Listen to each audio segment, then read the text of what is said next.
Good evening, good evening, good evening. It is late. It is late on the East Coast. Is it not? Is it not? But it's still early on the West Coast, right?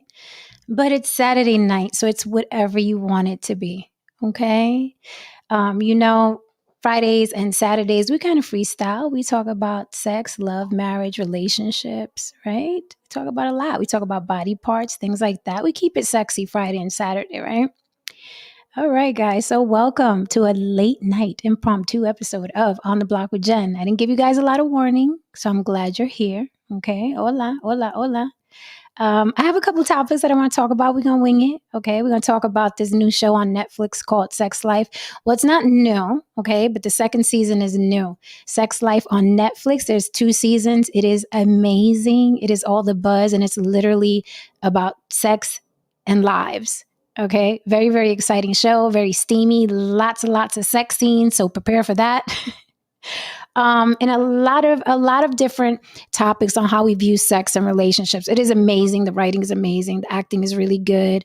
I'm sure you'll find yourself in one of the characters. We're going to talk about a couple things of that show, and we're also going to talk about what I said in the subject line: is the best you ever had who you really are? Is the best you've ever had who you really are? And then you settled for that wife or that husband that was safe.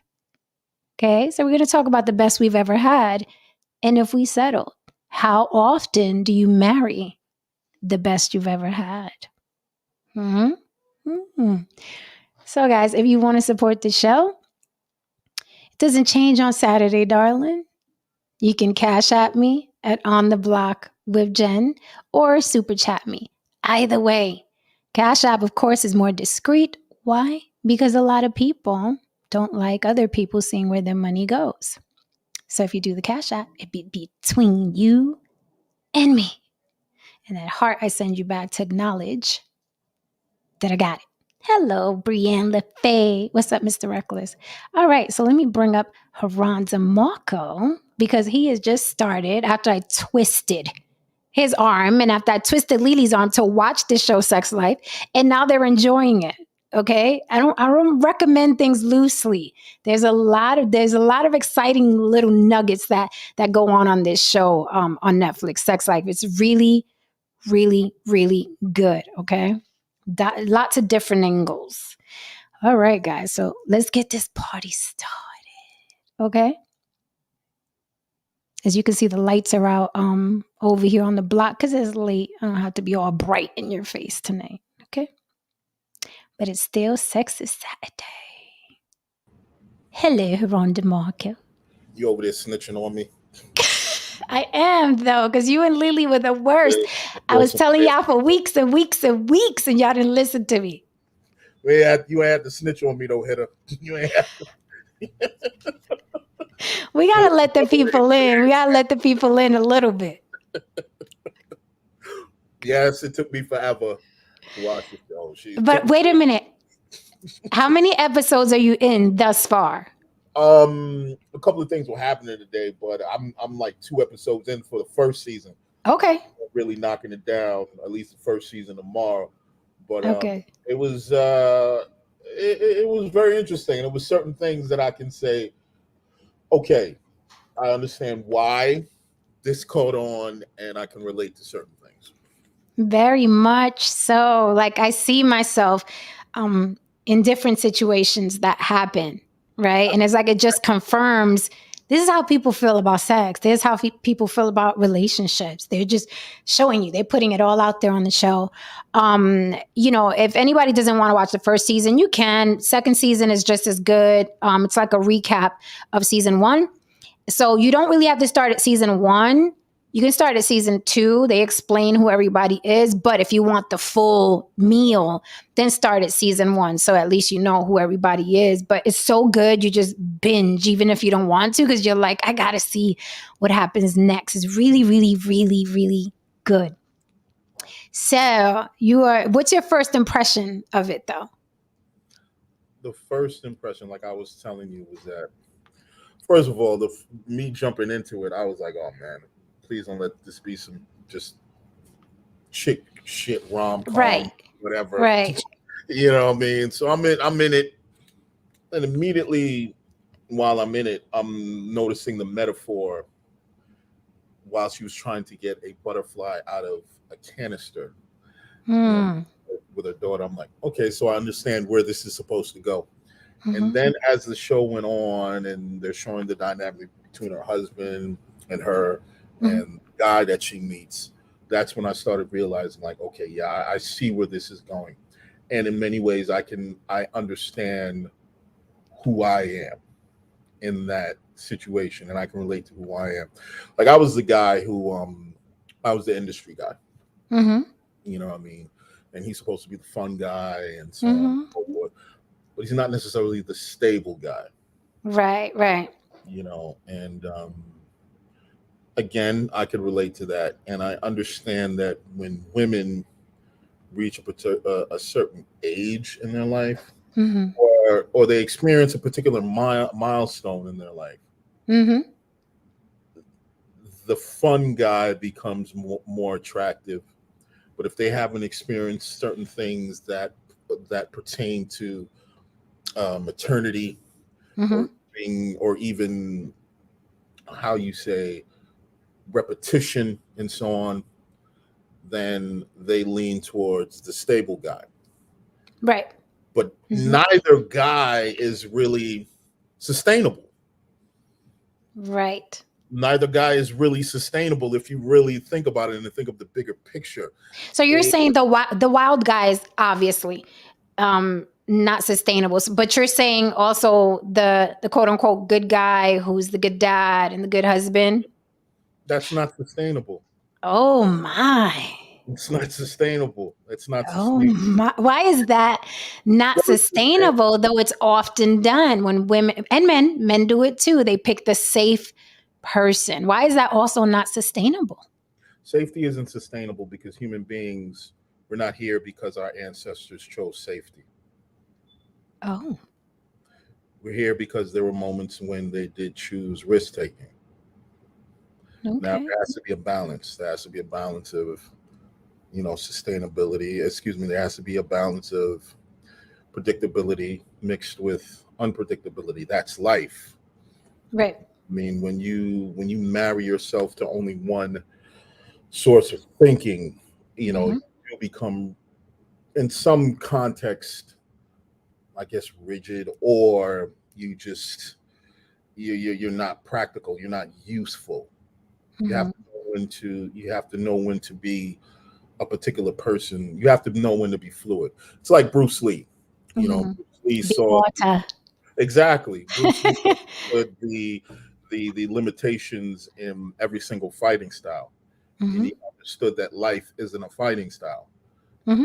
Life is a combination of understanding certain fighting styles and knowing when to use them. Right. However, I do think, and I could be wrong, Hmm. I do think that most men lean towards the side of conservative or lean towards the side of safe or are told What do you mean when picking a woman or life in general? in life in general. And the husband is what most men are told to be. And they're Mm, told to be that guy if they want a particular life. They're not okay. told to be the fun guy. You know, Okay. they're often upset when the woman gets divorced and runs off with the fun guy. You know what I mean? So there's a very layered conversation involved here. Right, because well, the quote unquote stable guy, what I mean, spent his whole life, what I mean, becoming that stable guy.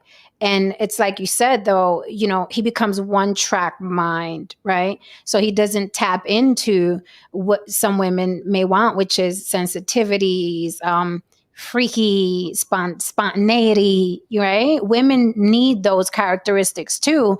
But the mind is, I mean, the man is so one track minded. He's like, keep the roof over our heads, keep the children fed, get these college plans, keep her happy, long as she's happy.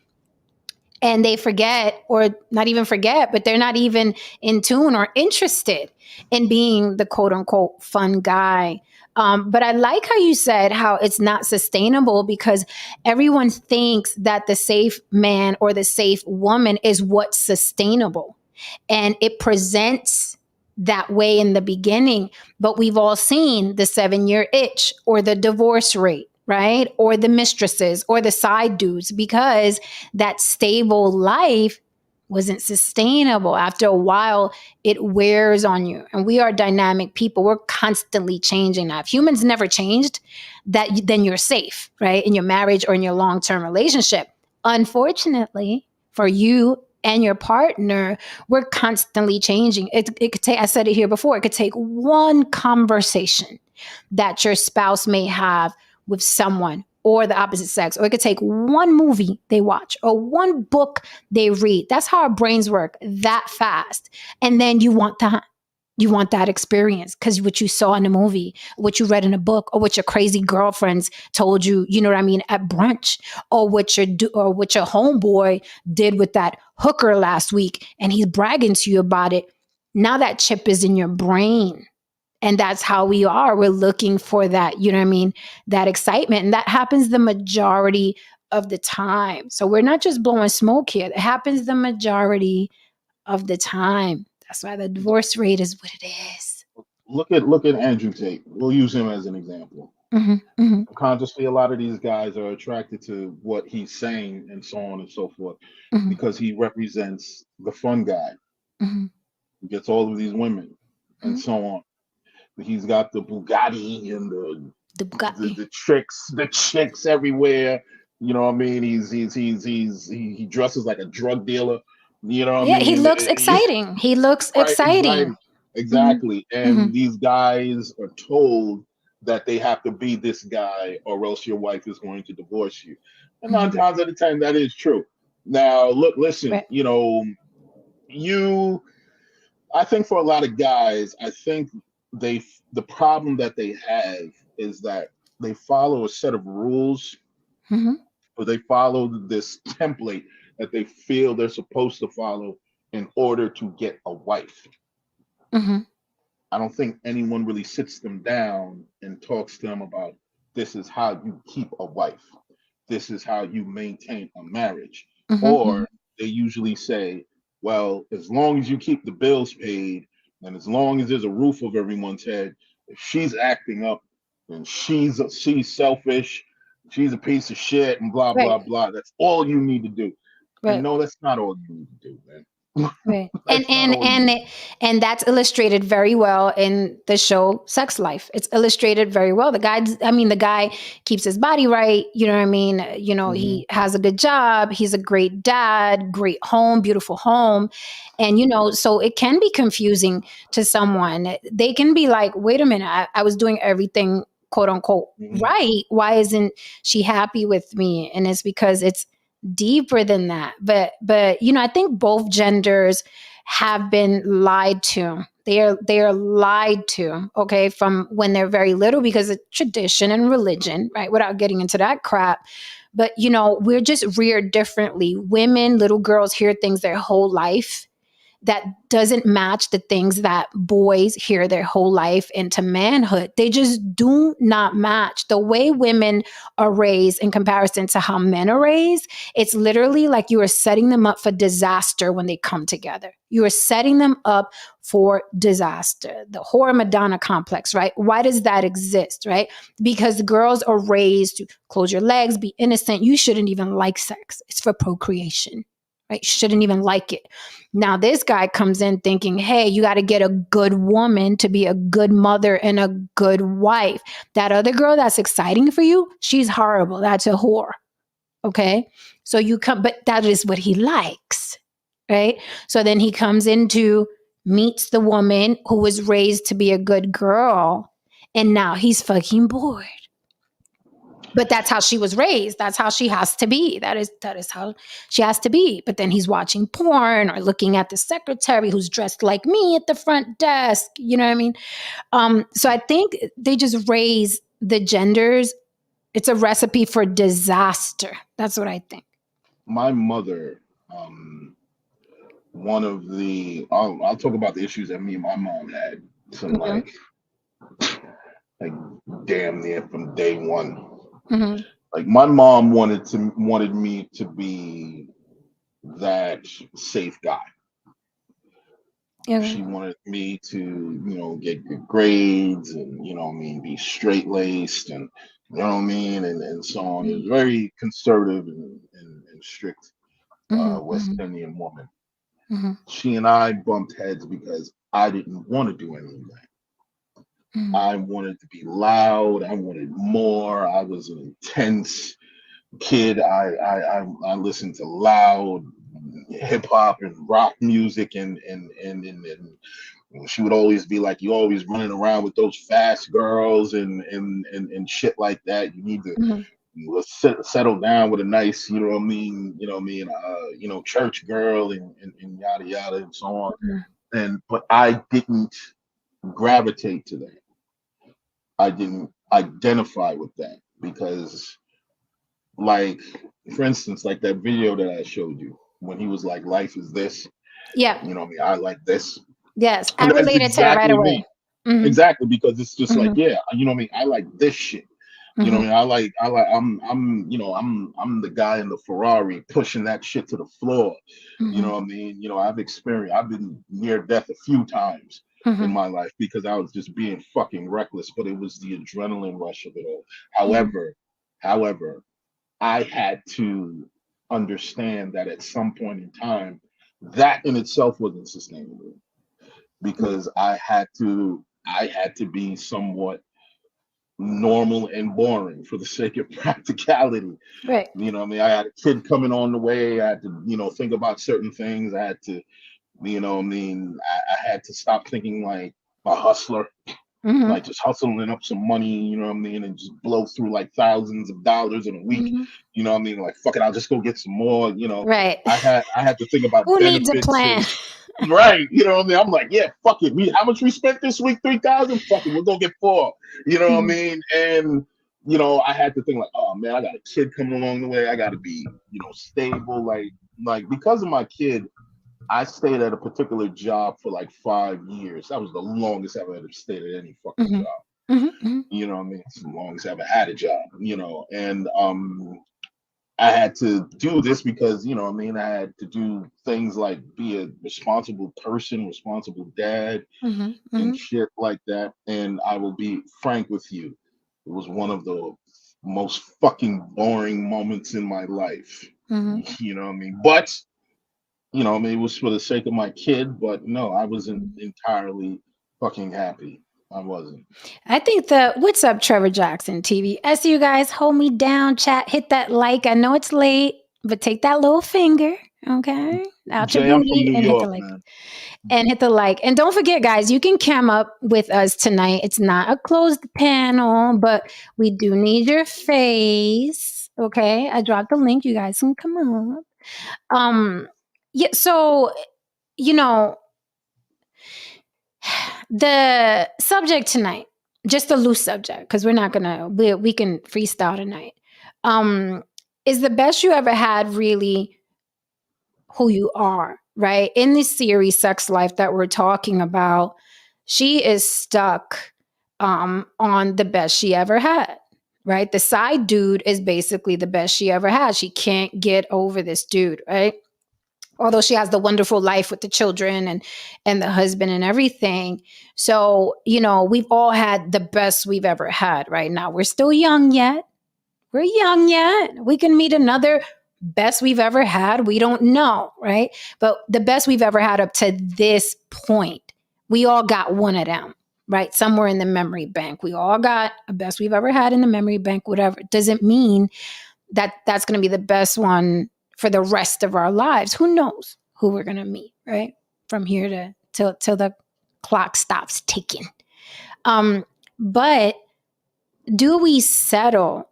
Do we settle for less because it's safer, right? But is the best we ever had? Why was it the best? What about that person? I mean, we all have, for the most part, the same body parts. Every woman has a vagina, every man has a penis, right? So it's not like you met a guy and he shot fireworks out of his penis. And it's not like, no woman you've ever met shot, gold out of her vagina. It's a penis and a vagina.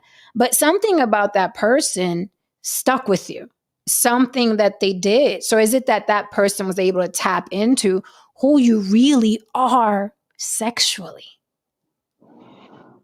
Yeah, me personally, yeah. But that's not sustainable because who I am is not sustainable. It's not practical. Who am I? Who I am isn't practical. Mm. I have to be something else in order to be normal. Hmm. And I'm just being real. Like who I Mhm, am, mhm, like as a person, a creative, everything mhm, who I am at my core, mhm, mhm. I would burn everything around me. If It- you had continued a relationship with like the best you've ever had. mhm. Okay. Because it literally I would when I'm full on mode me, I behave like a fucking drug addict and I influence everyone around me to behave like a fucking drug addict. Mhm, Because the high that I'm experiencing, I make sure that I share it with everyone. mhm. And that's not sustainable again. That you can't spend all day fucking all the time. Oh, Once doesn't in a that month, suck? Doesn't yeah, that it really suck? does. It really does. It It really does. fucking sucks. It really does. You know what I mean? I mean, but at some point in I time, see, the but bills. let me tell you something. Once I hit that tax bracket, I'm a sure as hell try. Oh, that's a different thing. That's a different thing. You can afford to, what I mean, live that life, but most people can't live that life. Most people can't live that life. Right. How are you, Big Elvis? Good to see you tonight. Big What's Elvis going the on, man? chef, I am here. What's going on, brother? We see. What you got on this topic, or you've been listening, or you just pulling up? I, I've been listening. What you If the think? man ever thinks about the greatest sex he ever had, that woman, he's a clown. That's for women. Only women are supposed to be thinking about that guy who made them squirt across the room. A man, if he, the best and most amazing sex you're going to have with a woman, you zip up and you go home to your wife. It's nothing. It's Nah. nothing. I don't care Yeah. Whoa. how good she could ride with no hands. Work them knees out and you get up and you go and you say thank you, and that's it. Well, Hmm. we live completely different lives, man. Oh, We live wait, you're completely saying that different there lives. was a woman that you had? See, I didn't hear that part. You have a woman that Well, not handled just one, not because not, she was not the just. greatest. Well, yeah. One of the reasons why is because I was able to do a number of things sexually with her that most people wouldn't do.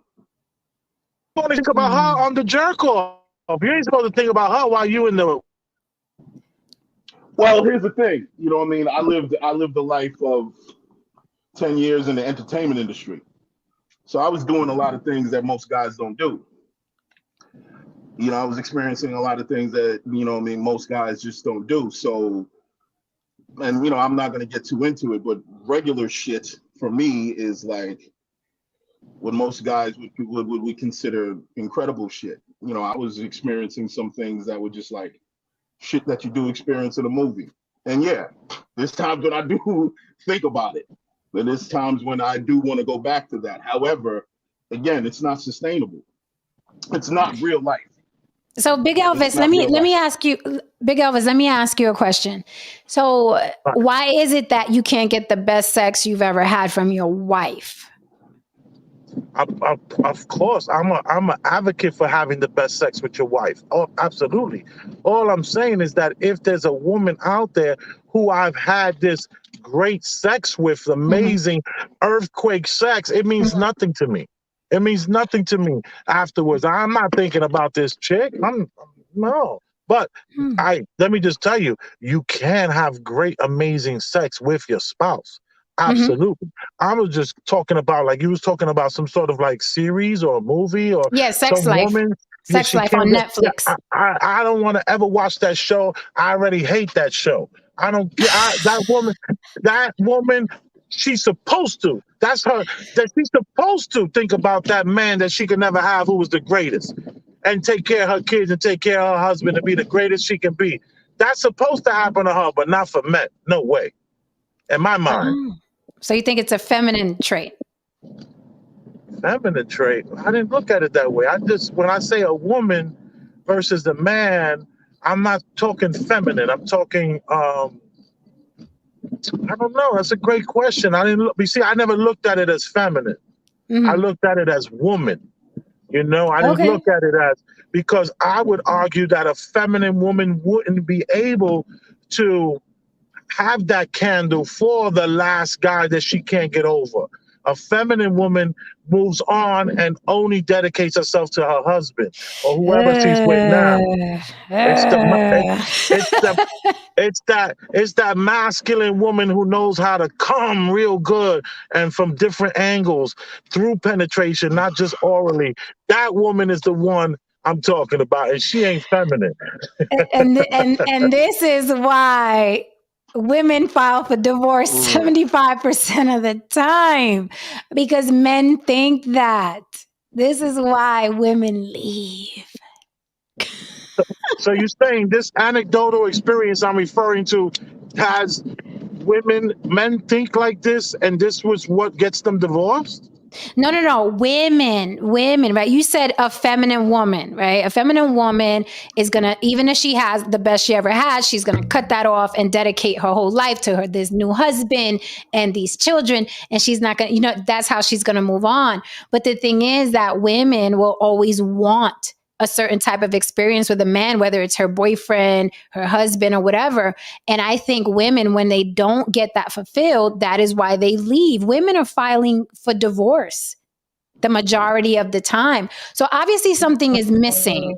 But I don't She's think not that truly makes her feminine. masculine.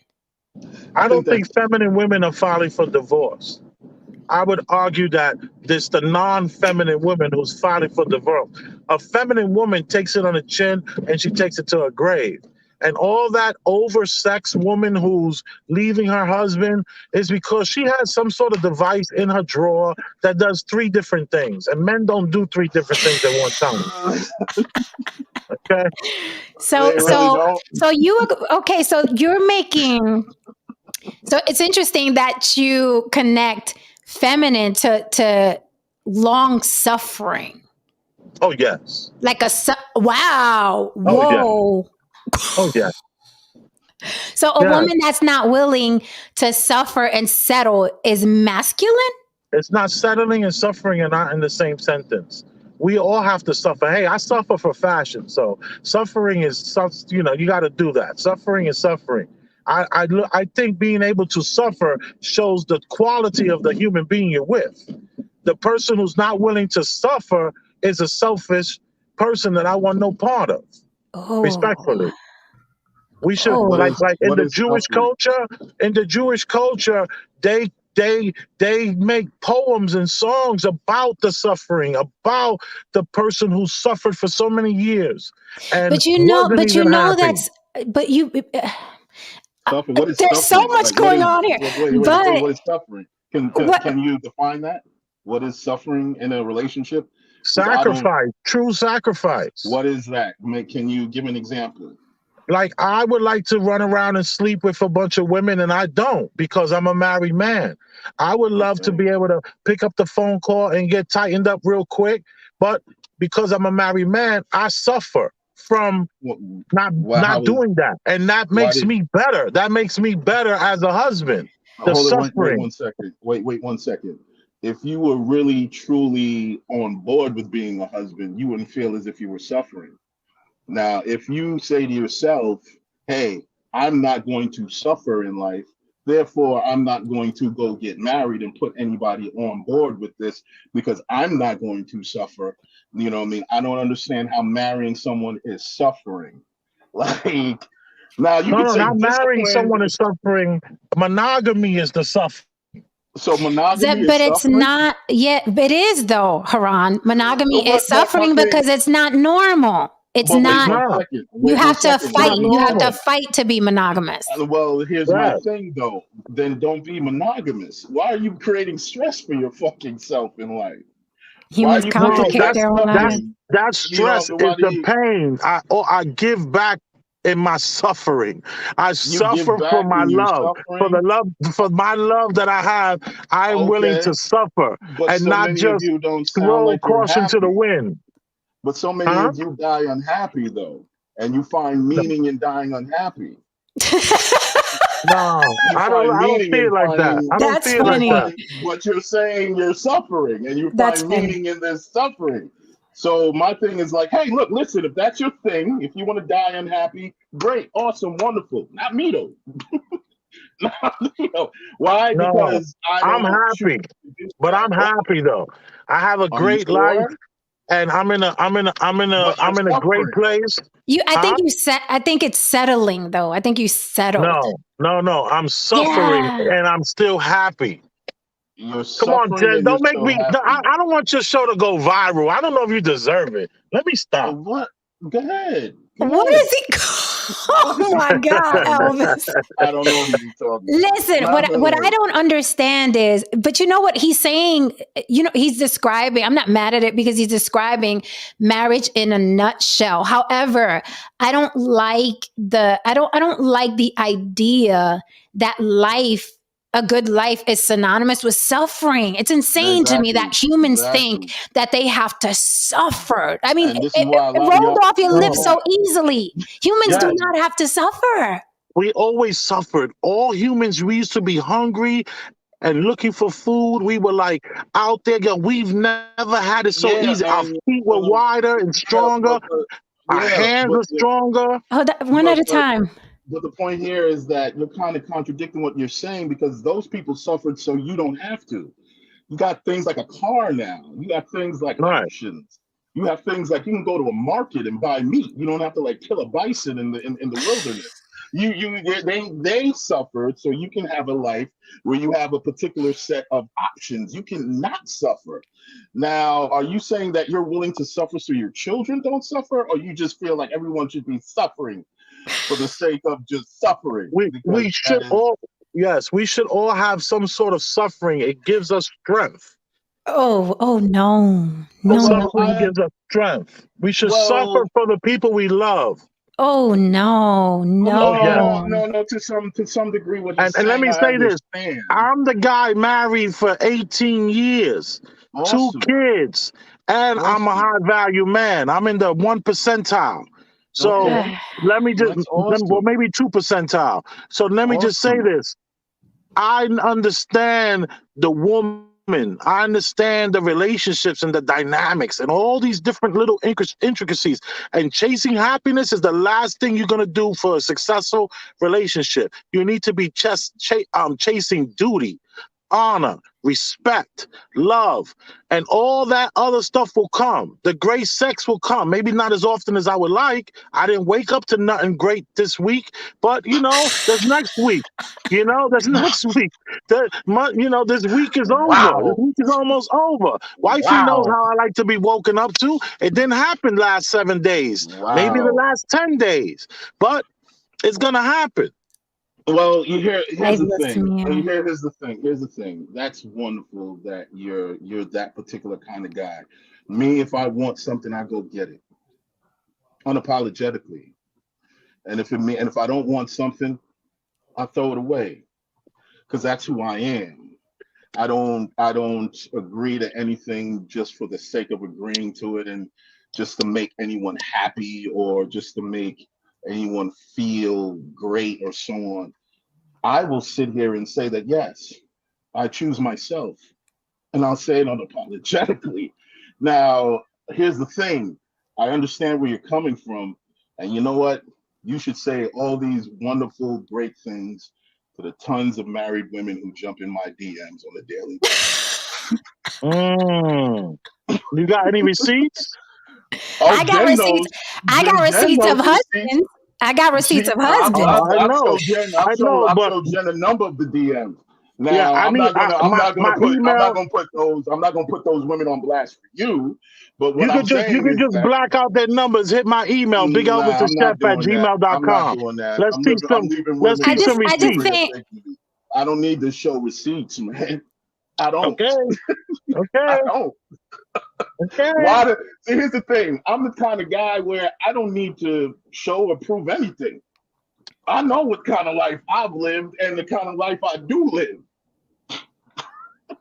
I don't need to. I No, don't need to show I'm anything sure. to anyone. I'm sure. Just that respectfully, I just can't take your word for it. But out of respect, Okay, and I mean, you would. Let me just I tell you, understand. if I I took your understand. word for it, let me just say this to you real quick. If I took Hmm. your word for it, right, at face Hmm. value, you would, Hmm. on a subconscious level, not have any respect for me. I'm just No, saying. because if you On a didn't take, subconscious if level, if you won't even be if aware you of it, but you will if you lose some respect for me. accepted, nah, if you accept it or not, this really has nothing to do with what's going to happen 10 minutes from now or my life. Period. So let me Ooh, ask 10 you, minutes they reaching out. All right. All right. I hear let you, me Big ask you something. Nigga. Big Elvis, let me ask you something. Please. Do you think that you could have lived of a very fulfilled life and been high value to your community and your family without suffering with one woman and suffering in a marriage? You feel like you have to suffer? Yeah, well, maybe I would suffer through philanthropy. Maybe I would suffer through, maybe some religious. That suffering is part of us as humans to to some sort of, like, I believe in, like, some sort of leveling up. If you're gonna level up, you have to have what's called, like, penance. You gotta you got to have this proverbial suffering. The suffering is not in a literal sense, but it Mm-hmm. is in a sense of an understanding of how real good relationships can work.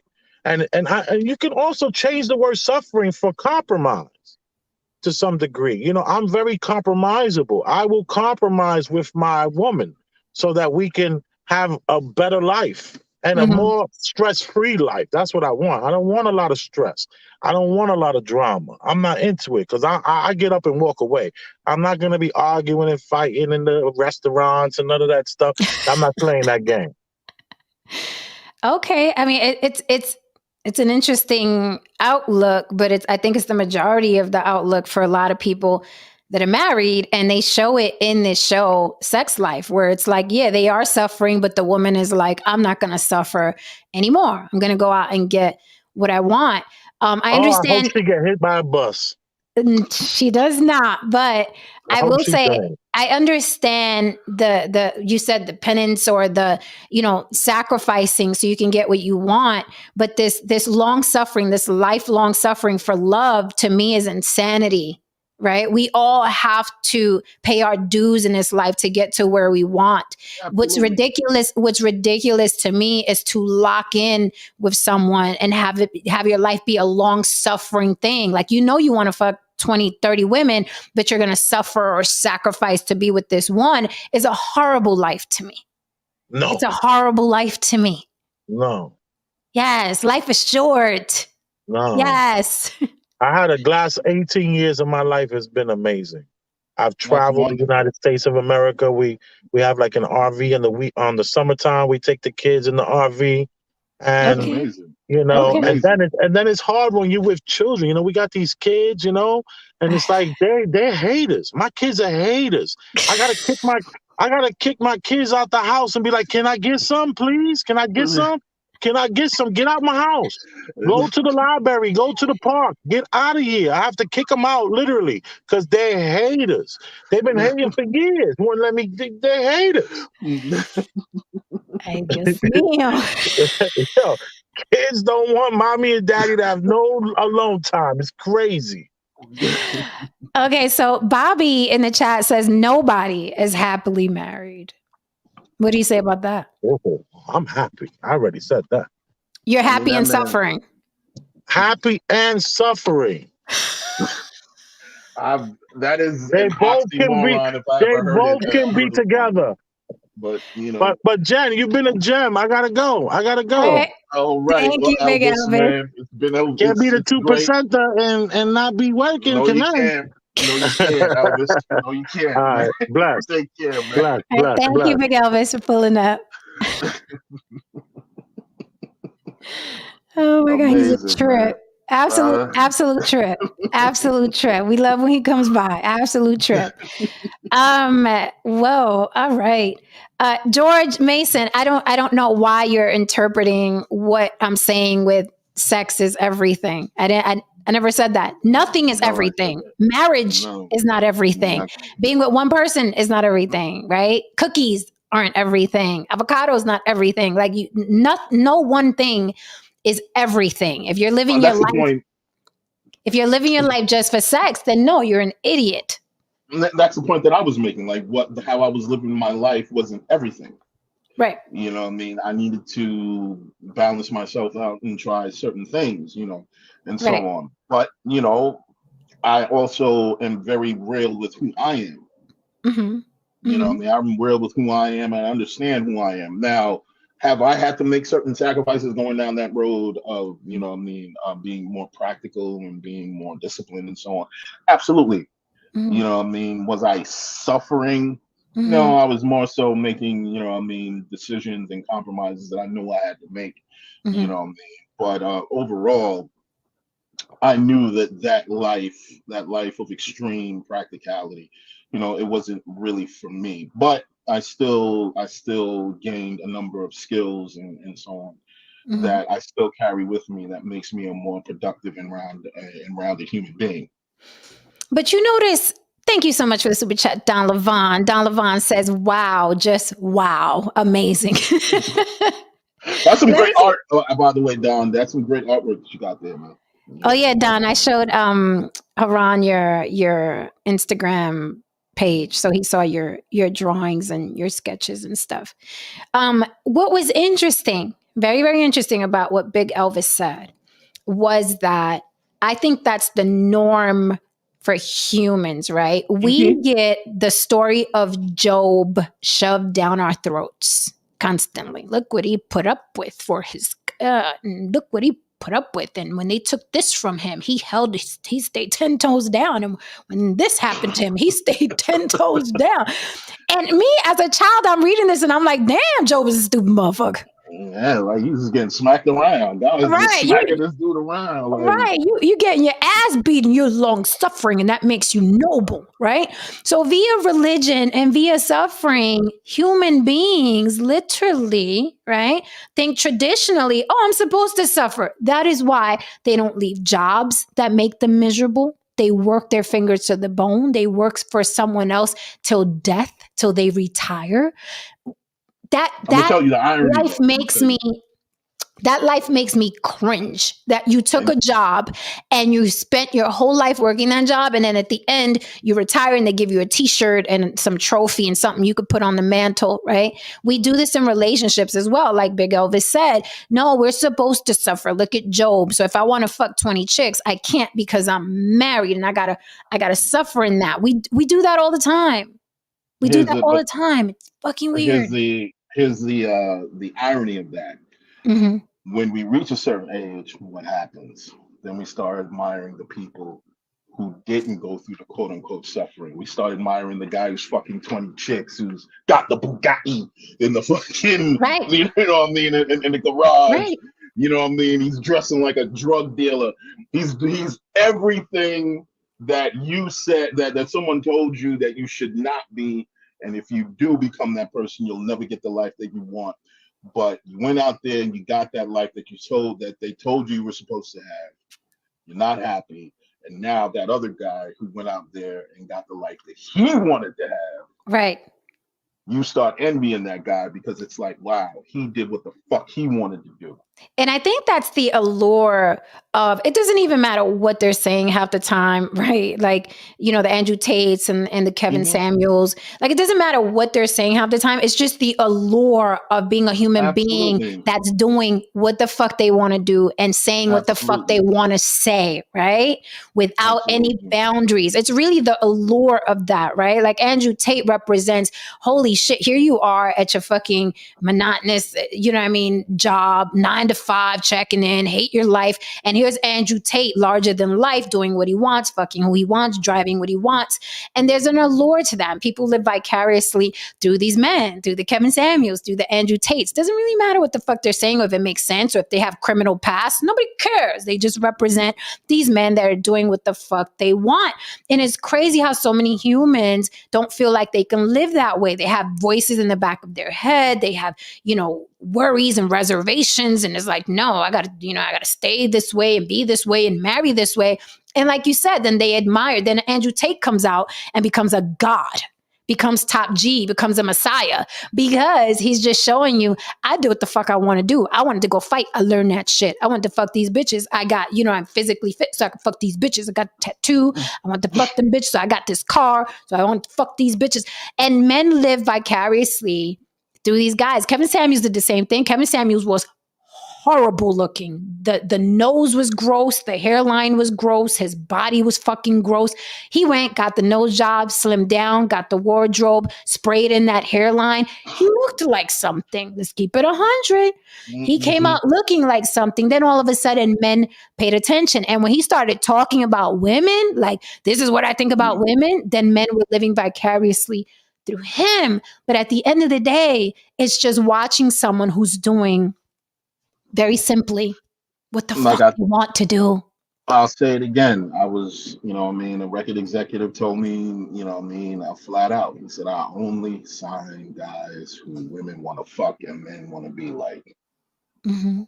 And most guys don't want to be like the guy that they live next door to. Mm-hmm, mm-hmm. And I love be this like right the guy here. that's on the TV. They want to be fucking Tom Brady. They want to be all these people. That's not them. We are conditioned to fall in line. No. I love this here where Don said, this is true. Other races of people don't glorify suffering. That's why we can't get ahead as a race. The Bible is a dream killer. Absolutely. It keeps you so fucking docile in a line, right? Because you were supposed to be suffering. You got to be sacrificed. If you're a mother, you got to sacrifice for your children. Forget your dreams. If you're a father, you got to sacrifice for this family. You got to sacrifice. You got to suffer. Whether you use sacrifice or suffer, it means the same shit. You can't do what you want with your fucking life because you coupled with someone. You can't do what you want with your fucking life because you have children. There's always some suffering or sacrifice. And that's why these men come and become freaking messiahs, because nobody wants to live that way. Nobody wants to live that way.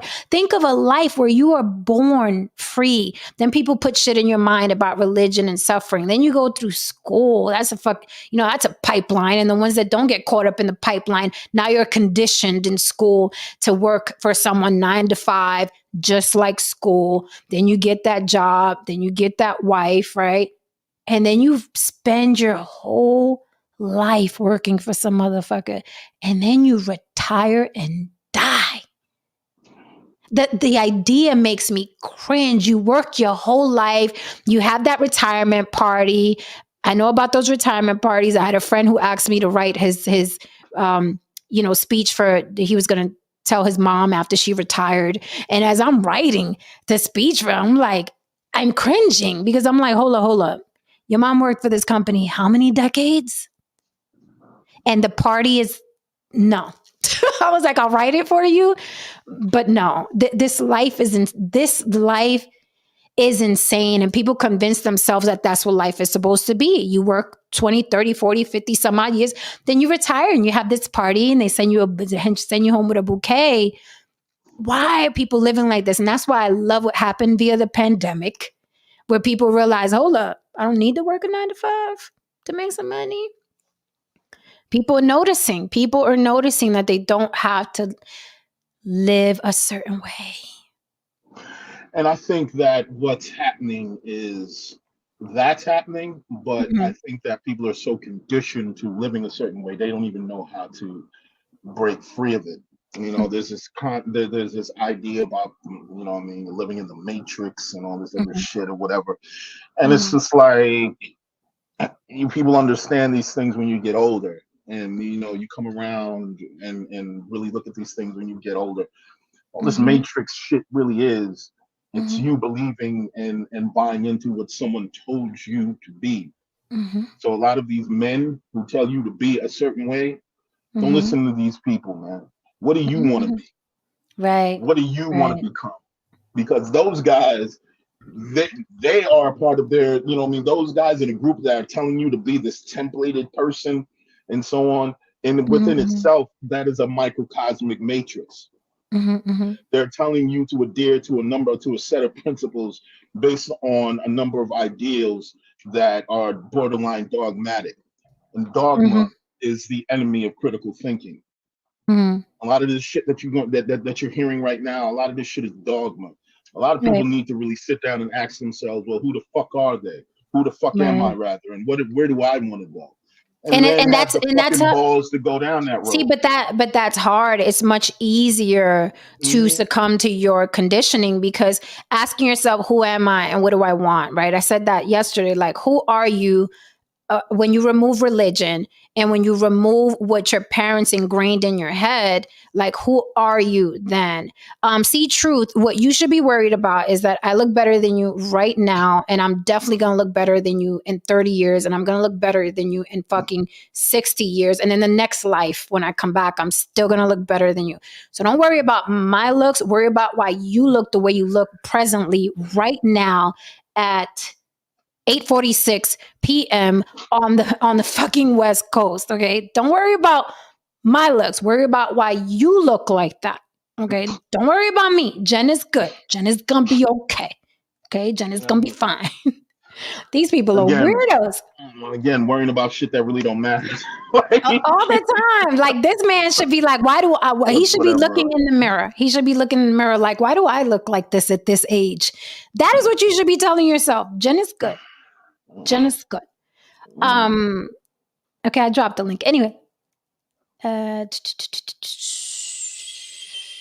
Joelle is back.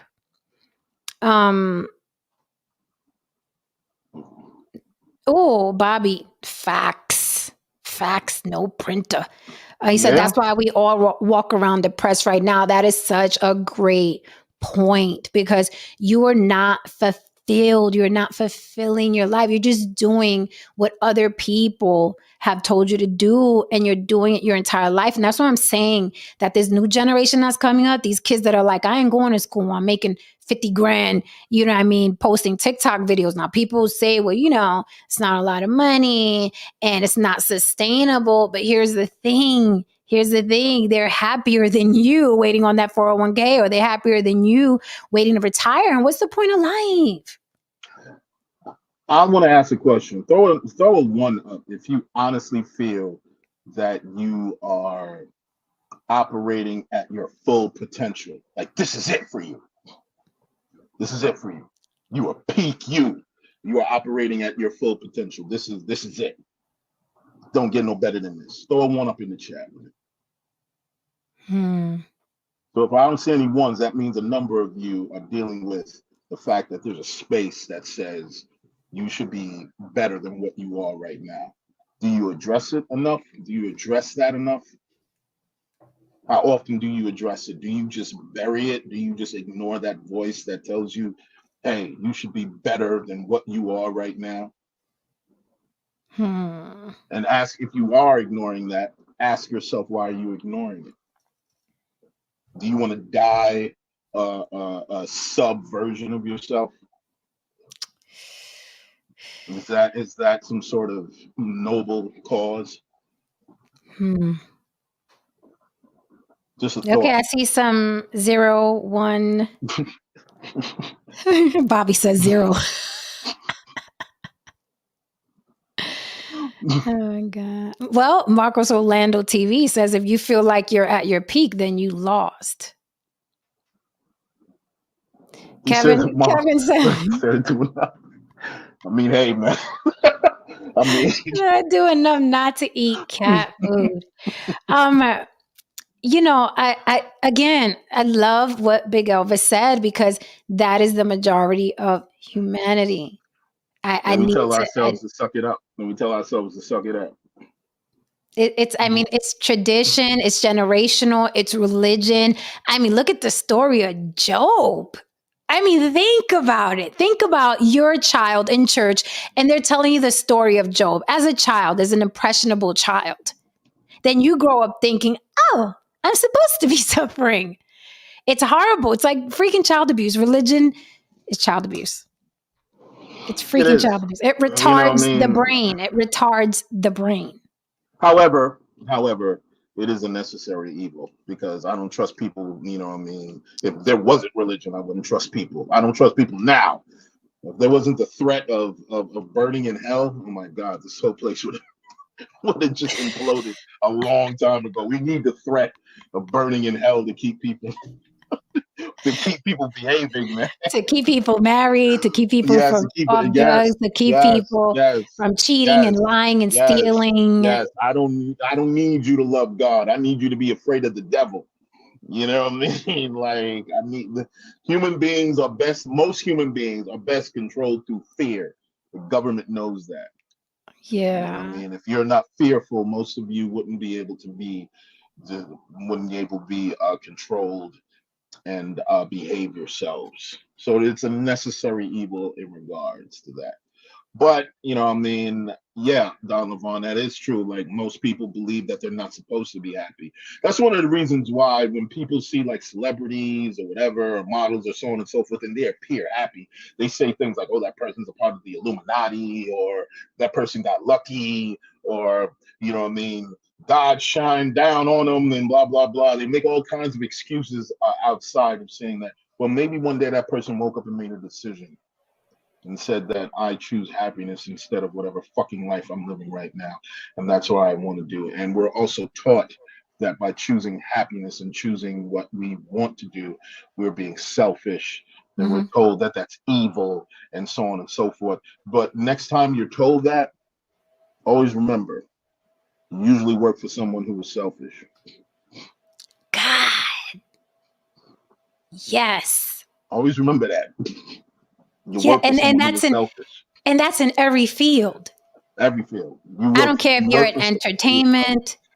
I don't care if you're in corporate. I don't care if you're in the tech world. You are working for someone that said, fuck what everybody thinks. This Mm-hmm. is what I'm going to do. Mm-hmm. And then, you know, the little the worker bees just come and work for that person that said, I'm doing what the fuck I want to do. I'm opening up this business. I'm inventing this thing. I'm going this way. I'm dropping out of college and doing X, Y, and Z. I'm not getting married and doing X, Y, and Z. I'm doing it. It's true. It's true. It's true. It's true. Are you settling? I know the subject tonight is the best you ever had, really who you are regarding sex, but are you settling in general? I I'll be frank. I tried settling for a number of years, and I said, I'm not doing this shit again. I wanted to die. Mm, I wanted to literally die. mm, I just accepted that I'm a particular kind of person. I have to go down a particular kind of road. mhm, And if I don't go down that road, I'm not going to be sane. I'm not going to be happy, you know? mhm. And it's not a badge of honor if you choose to be unhappy for the rest of your life because That's what kills me though, Haran, that they describe it the way Elvis did, where it's like it's a badge of honor if you suffer for your children. It's a but badge of honor if you suffer for your wife or your husband. It's a badge of mhm, honor. It's noble. It bring it's penance. It's you know what I mean. It's what you're supposed to do. No, no, sir, no, ma'am. because at the end of the day, who, neither of those people asked you to do that. Mhm, You know what I mean? Like you chose to do that, mhm, so mhm, you shouldn't be seeing it as an honorable situation. You mhm, chose to make a decision. Like I chose to have a child. The honorable thing isn't me hanging around and raising my kid. That's not the honorable thing. mhm, No, I'm supposed to raise my kid.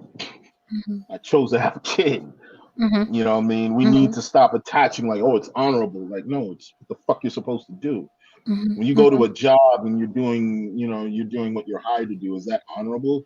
No, mhm. you're doing your fucking job. You're doing what the fuck you're Right, supposed to do. You know what I right. mean? Like, we need to stop attaching these ideas to what the fuck you're supposed to do.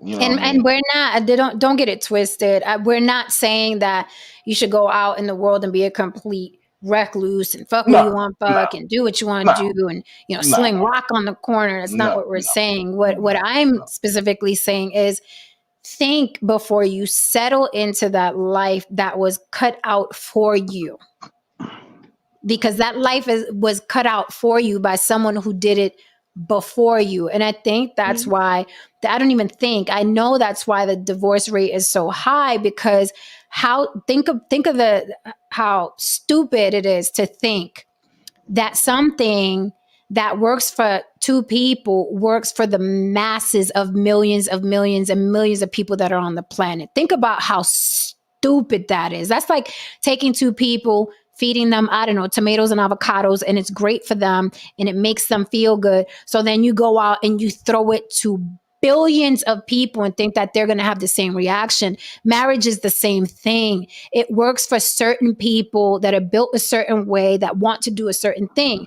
But because it's traditional, what you're supposed to do, and we're constantly getting pumped, the white dress and the flowers and the reception and the party and the dinner plates and this and the, what I mean, that big to do, then everybody wants to do it because it looks like a good time. But after that party, now you stuck with a whole person, and it may not have even been in you to commit to somebody for the rest of your life. Hence the divorce rate, because it is not cookie cut for everybody. People are just doing it. They just do I'm it. gonna. Same thing with having children. Everyone should I'm. not have children. I just want to say something to the black men in the chat. Quick Here come thing. Kennedy. Here, quick thing to the Here black come men in the Kennedy. chat. And I'm speaking as a black man. Aren't you tired of having your families basically tell you that you should suffer in silence as a black man? Hmm? Aren't you tired of that?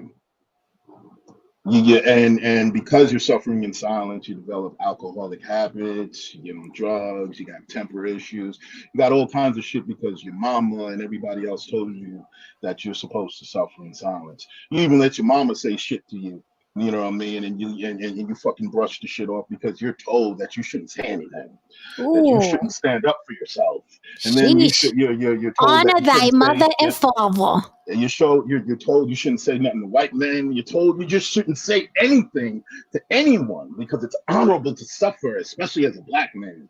You know what I mean? And then you wonder why you're the last to get fed. You're the last anyone gives a shit about. You wonder why you get thrown under the bus. You wonder why you get beat the fuck up by cops. We wonder why this shit fucking happens because we don't choose ourselves at any point in fucking time.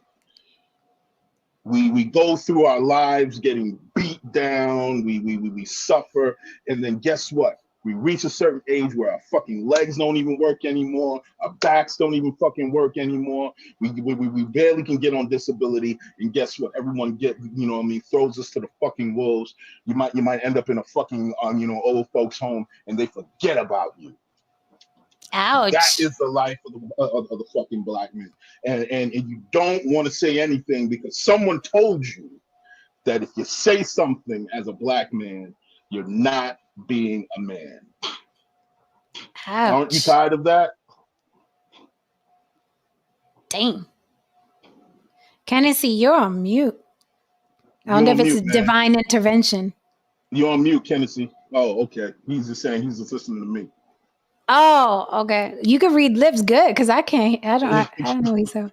Oh, Kennedy, you don't want to talk. You just listening? You put me on mute. I didn't put you on mute. That's why you just unmuted yourself. Yeah. I didn't do nothing. My hands are right Yeah. here. I was saying what he was saying. Exactly what he was saying is how I feel. That's why I don't let nobody do me like that. Cause it's like we supposed to take all that suffering. The mama that taught you, the granddaddy, the grandmamas, all that. You supposed to hold it is for the kids and all that. Man, when is the time for you?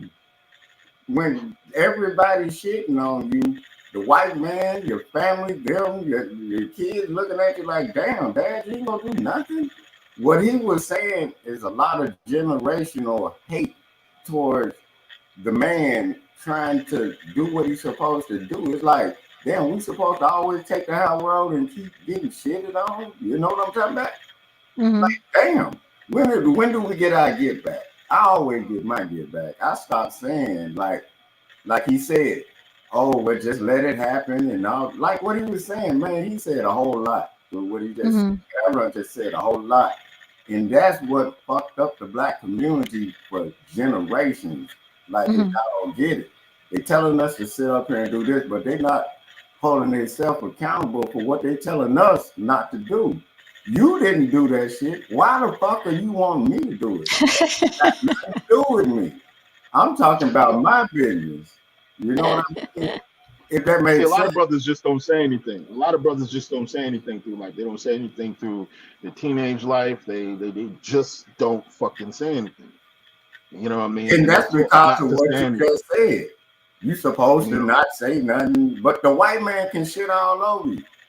a But white man can be not supposed to loud. live in my house. The white man can be loud. The white man can be arrogant. The white man can be all kinds of shit. You know what I mean? But black men have to shut the fuck up.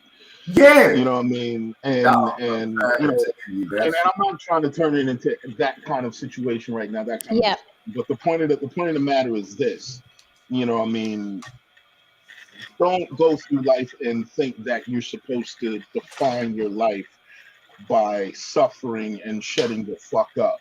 You Yeah, know, that's all I'm saying, dog. you have one life to live, man. You have one life Dog, to you live, have and if one whatever life. life you choose, if you choose a life of marriage, and you're happy, you're genuinely happy, and you're happy with your family, and you're moving in the direction that you envision for your life, then go for it, man. You know what I mean? Great for you.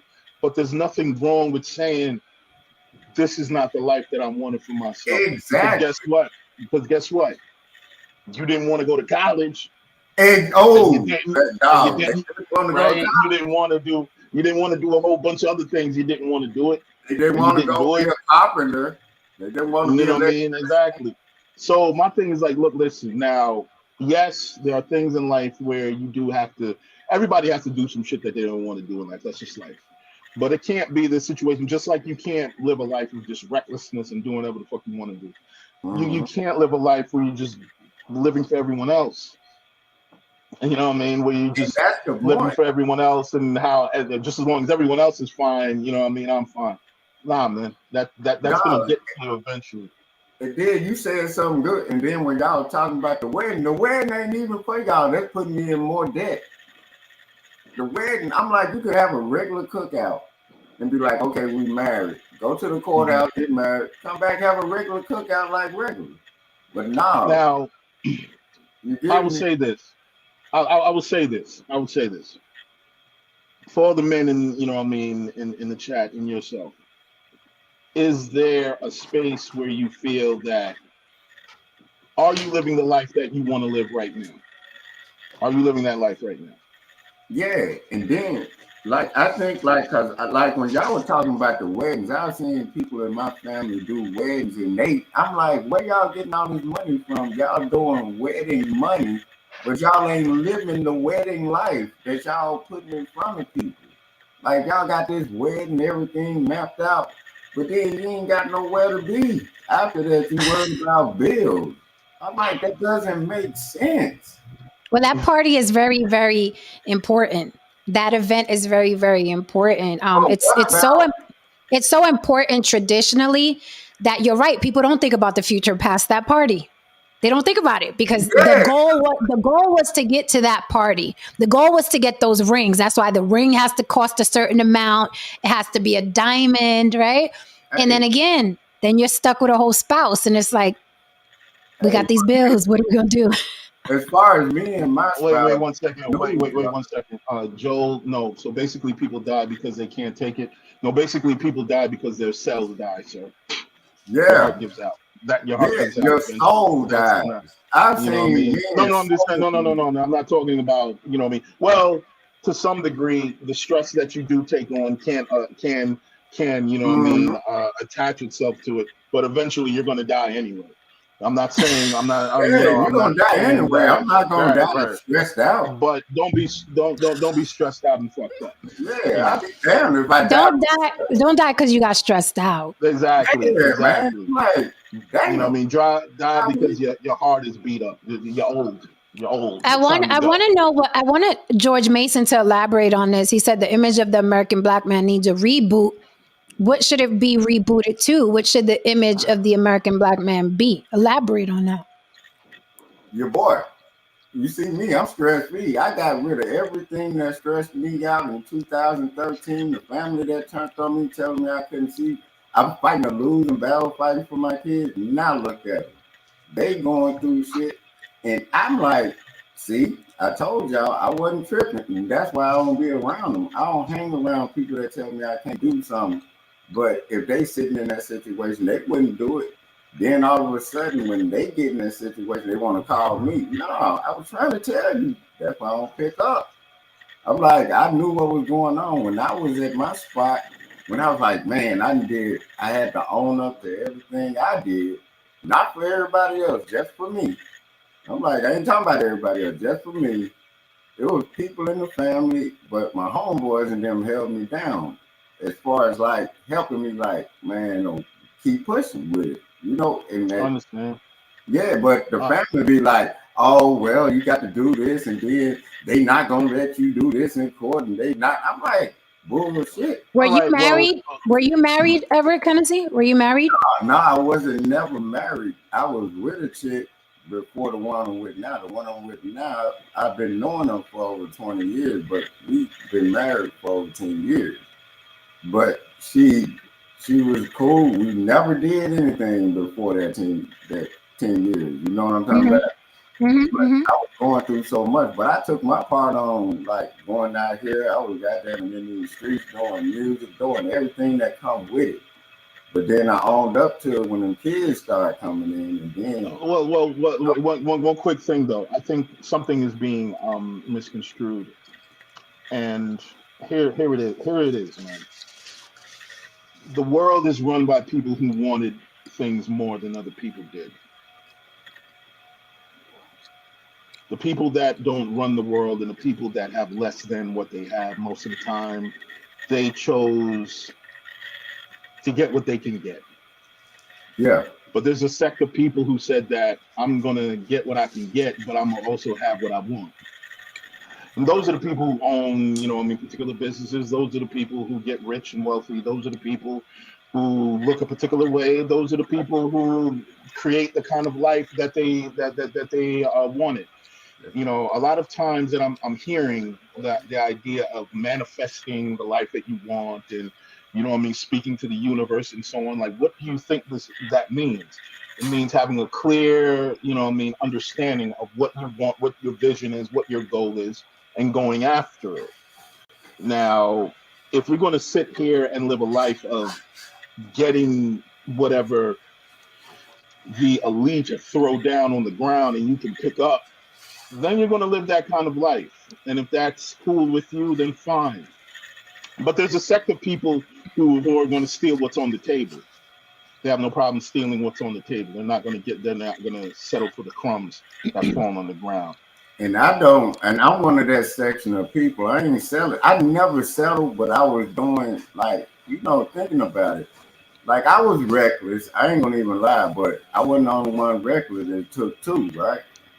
So when I started owning up after the kids started coming into the situation, I owned up, but they still blamed me for everything. But then when I cut that off and stopped doing everything, that's when the courts came in. And I'm like, no, I'm chilling. And then I started chilling with just one woman. And that's when everything went haywire. And then everybody like, nah, you can't fight the courts. And then let the kids get older. They'll hate the mama. Like dumb shit that they were saying. So hold on, George Mason. You said that's a discussion for black men. You're a black man. Do you have a suggestion? Exactly. Or are you saying that you would need to sit with black men and have that conversation? I'm just wondering what you meant by a reboot of their image. But if you don't have an answer, that's fine. Kennedy, you said you spoke like someone who had restrictions or obligations, and now you no longer live that way. What were those obligations and restrictions you felt you had, and then you was like, fuck it, I ain't doing this no more? What did you stop doing to make yourself happy? No, what I did was like those kids were like when I first started going through it, it was like the kids were 3 and 5 when they first started taking me to court, right? Because I felt like at the time I was like, I got to be here, be a family for this woman, and then be a family for the other one. I'm like, I'm stretching myself thin, moving too fast. And then I said, no, I'm not gonna do this. So I just stopped dealing with them in a sexual manner and then just started dealing with them with the kids. And then they started showing who they were. I'm like, damn. And then at a point, they were even with somebody, and I was still around for the kids. But when I totally just was about the woman I'm with, that's when everything came my way. And then they used the courts. And then I was going fighting with the courts, fighting with family, telling them, look, man, this is me. This is what I'm doing. I'm like, but they were telling me, just don't worry about it. I'm like, don't worry about it. If this was you, what would you do? So I And how many times have you been in court? No, I was going through court at the same time with both those kids' mamas. Okay. Okay. So you have 2 baby mamas? You have 2 baby mamas? I actually, I'm 45. My oldest 2 are in their mid-20s. My last so how many baby mamas you got? 4. 4, okay. Okay. Oh, I'm finna tell y'all about it. I'm finna break it down. I'm finna, just for anybody that say you can't do it. The other two, they in their mid-20s. I never had no problem with them and they mama. It was the last 2.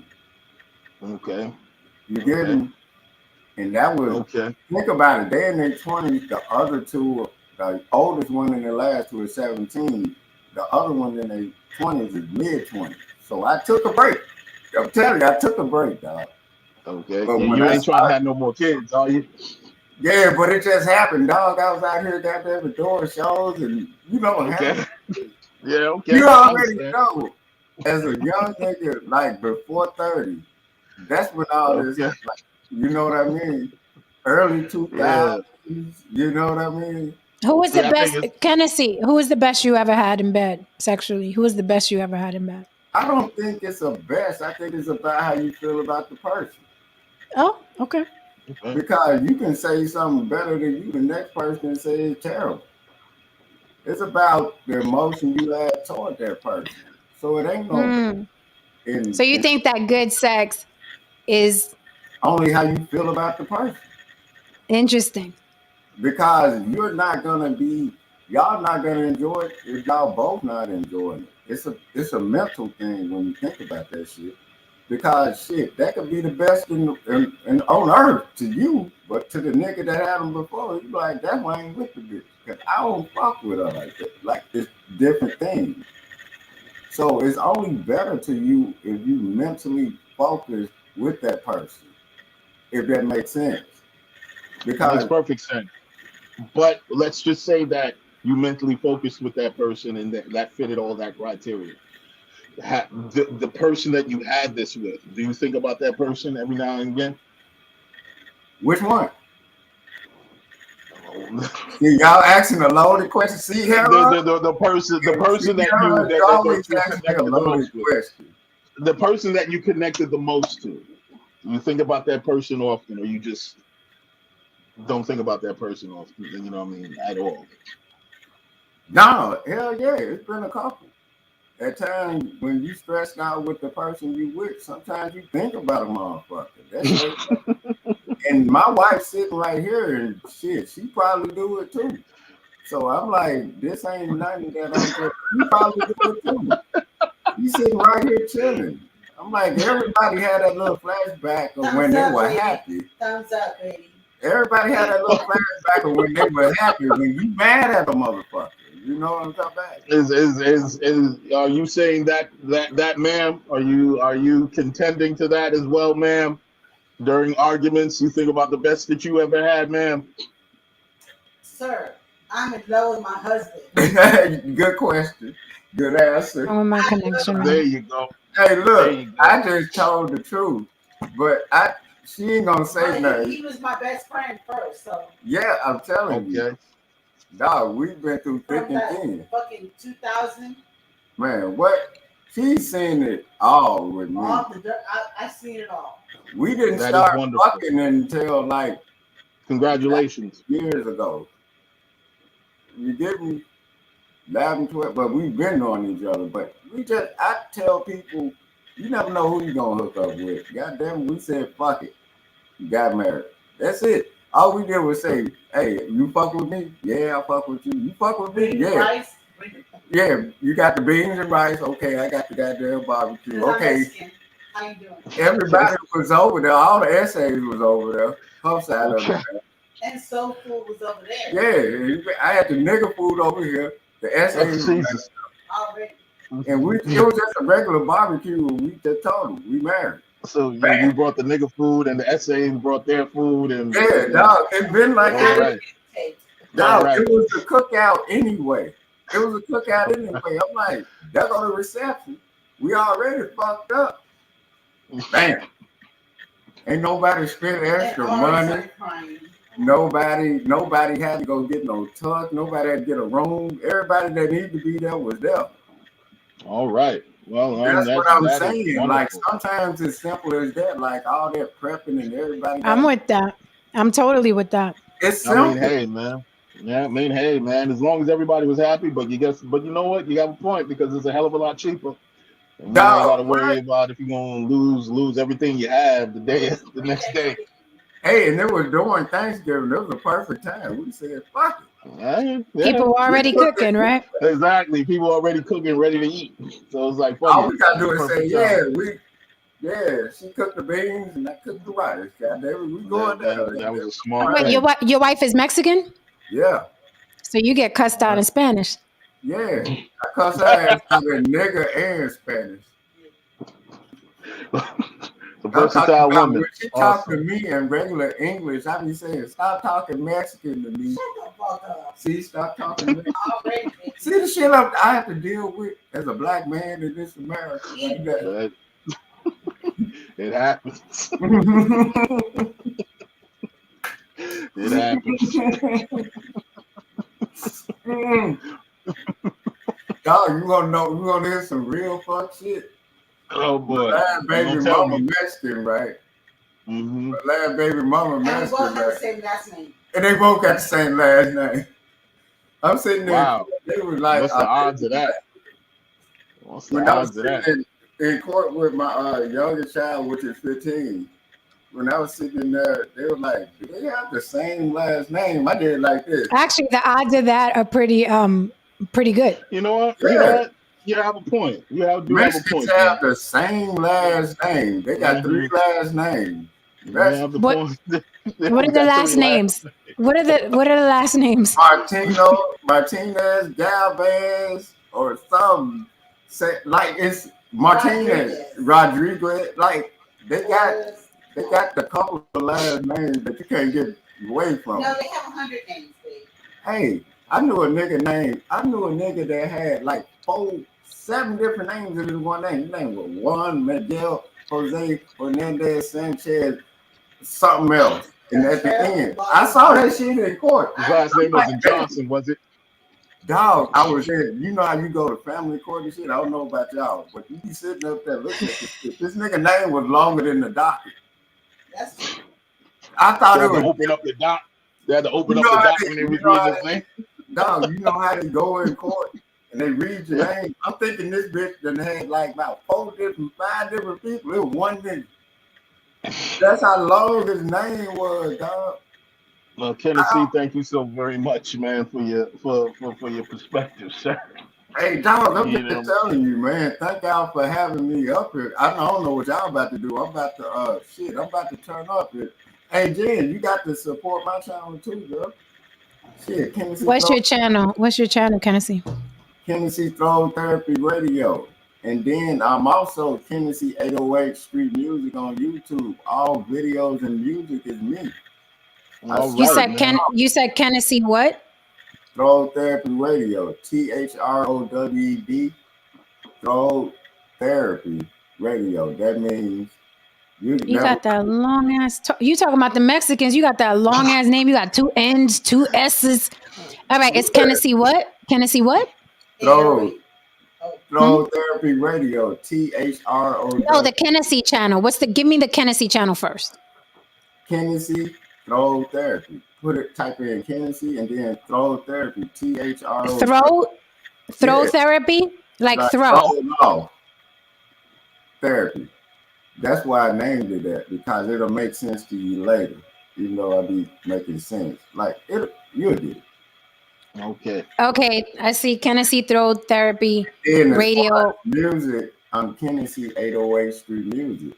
All music and vids of me. You said 808?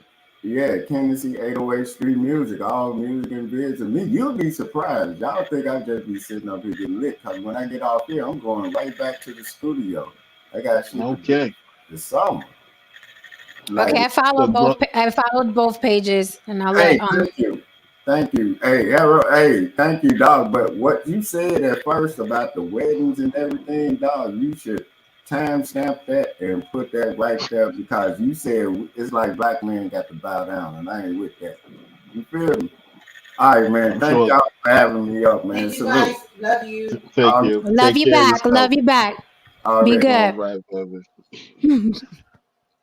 Don't you just love Always the block? interesting. Don't you Always love the block? Always If this don't remind me of a New York block, I don't know what does. These are the listen. neighbors. These are the It really neighbors.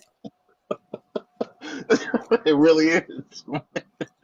It really motherfucking is, man. You just be sitting there like, right? Mhm. These are the neighbors from the block. These are the neighbors. And just like how he had that cup in his hand, them neighbors really just be showing up with that red cup and I'm talking eating, that shit, man. I'm eating my pizza on the stoop right now. I ain't even got to go back upstairs. That's pepperoni. Hmm. Okay. You like pepperoni? Yes, it's You like Italian? the stuffed crust. You like Italian? You like Hmm. Italian food? Hmm. All right, I'll take you to an Italian restaurant when I love Italian food. I do. Yes, I do. Mhm. I'll take you to an Italian restaurant. Yummy, yummy. I like pastas and sauces and cheeses and all that stuff. That's dope. That's dope. I love Italian myself. Oh my God, Tennessee is a trip. Actually, he ain't lying. His channels look interesting. He ain't lying. He got some action on these channels too. The question is, how are you able to eat that and still look so fine? I'm- I was like, I know somebody's gonna say something, because I got 4 slices in front of me and I'm just chomping while y'all eating. I'm like, I'm glad Tennessee's talking so I could eat. You know what I mean? I was looking at I was at my side. I'm looking like, God damn, she's killing that goddamn pizza, man. I He was was murdered. hungry. It was like he was ripping through the fucking shit, dude. Like the shit, like was ripping through. I'm like, God damn. No, On I camera eat. too. I eat. Like on camera, ain't even holding her mouth or nothing. He's like, ugh. Like, okay, all right. Y'all might as well get all of me. Okay, this is it. This is how, if we out to dinner or hanging out, this is how I'm gonna eat. Voila. Don Levon, I just want to tell you, man. You know, what I mean, that was some cool guitar playing. First rule of guitar playing. I always tell cats, just watch guitar players. That's the first lesson. Just watch guitar players and understand groove, man. You know what I mean? Understand groove. And when I mean groove, understand timing. You know what I mean? And, there's a lot of guys who might have a technical understanding of how to play an instrument, but they don't really understand groove. They don't understand how to make things sound good. They don't understand how to flow with the band and shit like that. You know what I mean? So understand time and watch guys play and understand groove. That's the first thing, man. What's After groove? that, the groove is essentially okay. Well, groove. The first dude who anyone should listen to in life that'll teach you groove is Prince? James Brown. No, James Brown? Prince learned from James Brown. Michael Not even, Jackson what's learned his name? Jimi from Hendrix? no, because Jimi Hendrix learned from people who hung out with James Brown. See, Okay. everything in black music comes down to what James Brown did and found out, like the funk. Wow. Because let me tell you something. James Brown explained to the people that if you understand and you master the one, Mm-hmm. the one being how to catch the groove on the one, then you got the people. The one is how we create all these loops and sounds and these grooves. Like when you like hip hop when it first started sampling, what we were adhering to was how to get that groove on the one. Mm-hmm. So you would have a 4 second sample, 8 second sample, and so on and so forth, and you would get that groove. James Brown, if you sit down and understand what he did, you know what I mean, his drummers, and he has some amazing drummers, you know, you can understand groove and how to get the people like, you know what I mean, into it and shit like that. You know what I Are you mean? talking about on the one? Are you talking about like the Bill Cosby episode with Theo's like jamming on the one? Well, yeah. Jamming Well, on the one. you can kind of that. You know what I'm saying? I mean, I'm gonna, you know what I mean, it's a little bit deeper than that, but you know what I mean, that you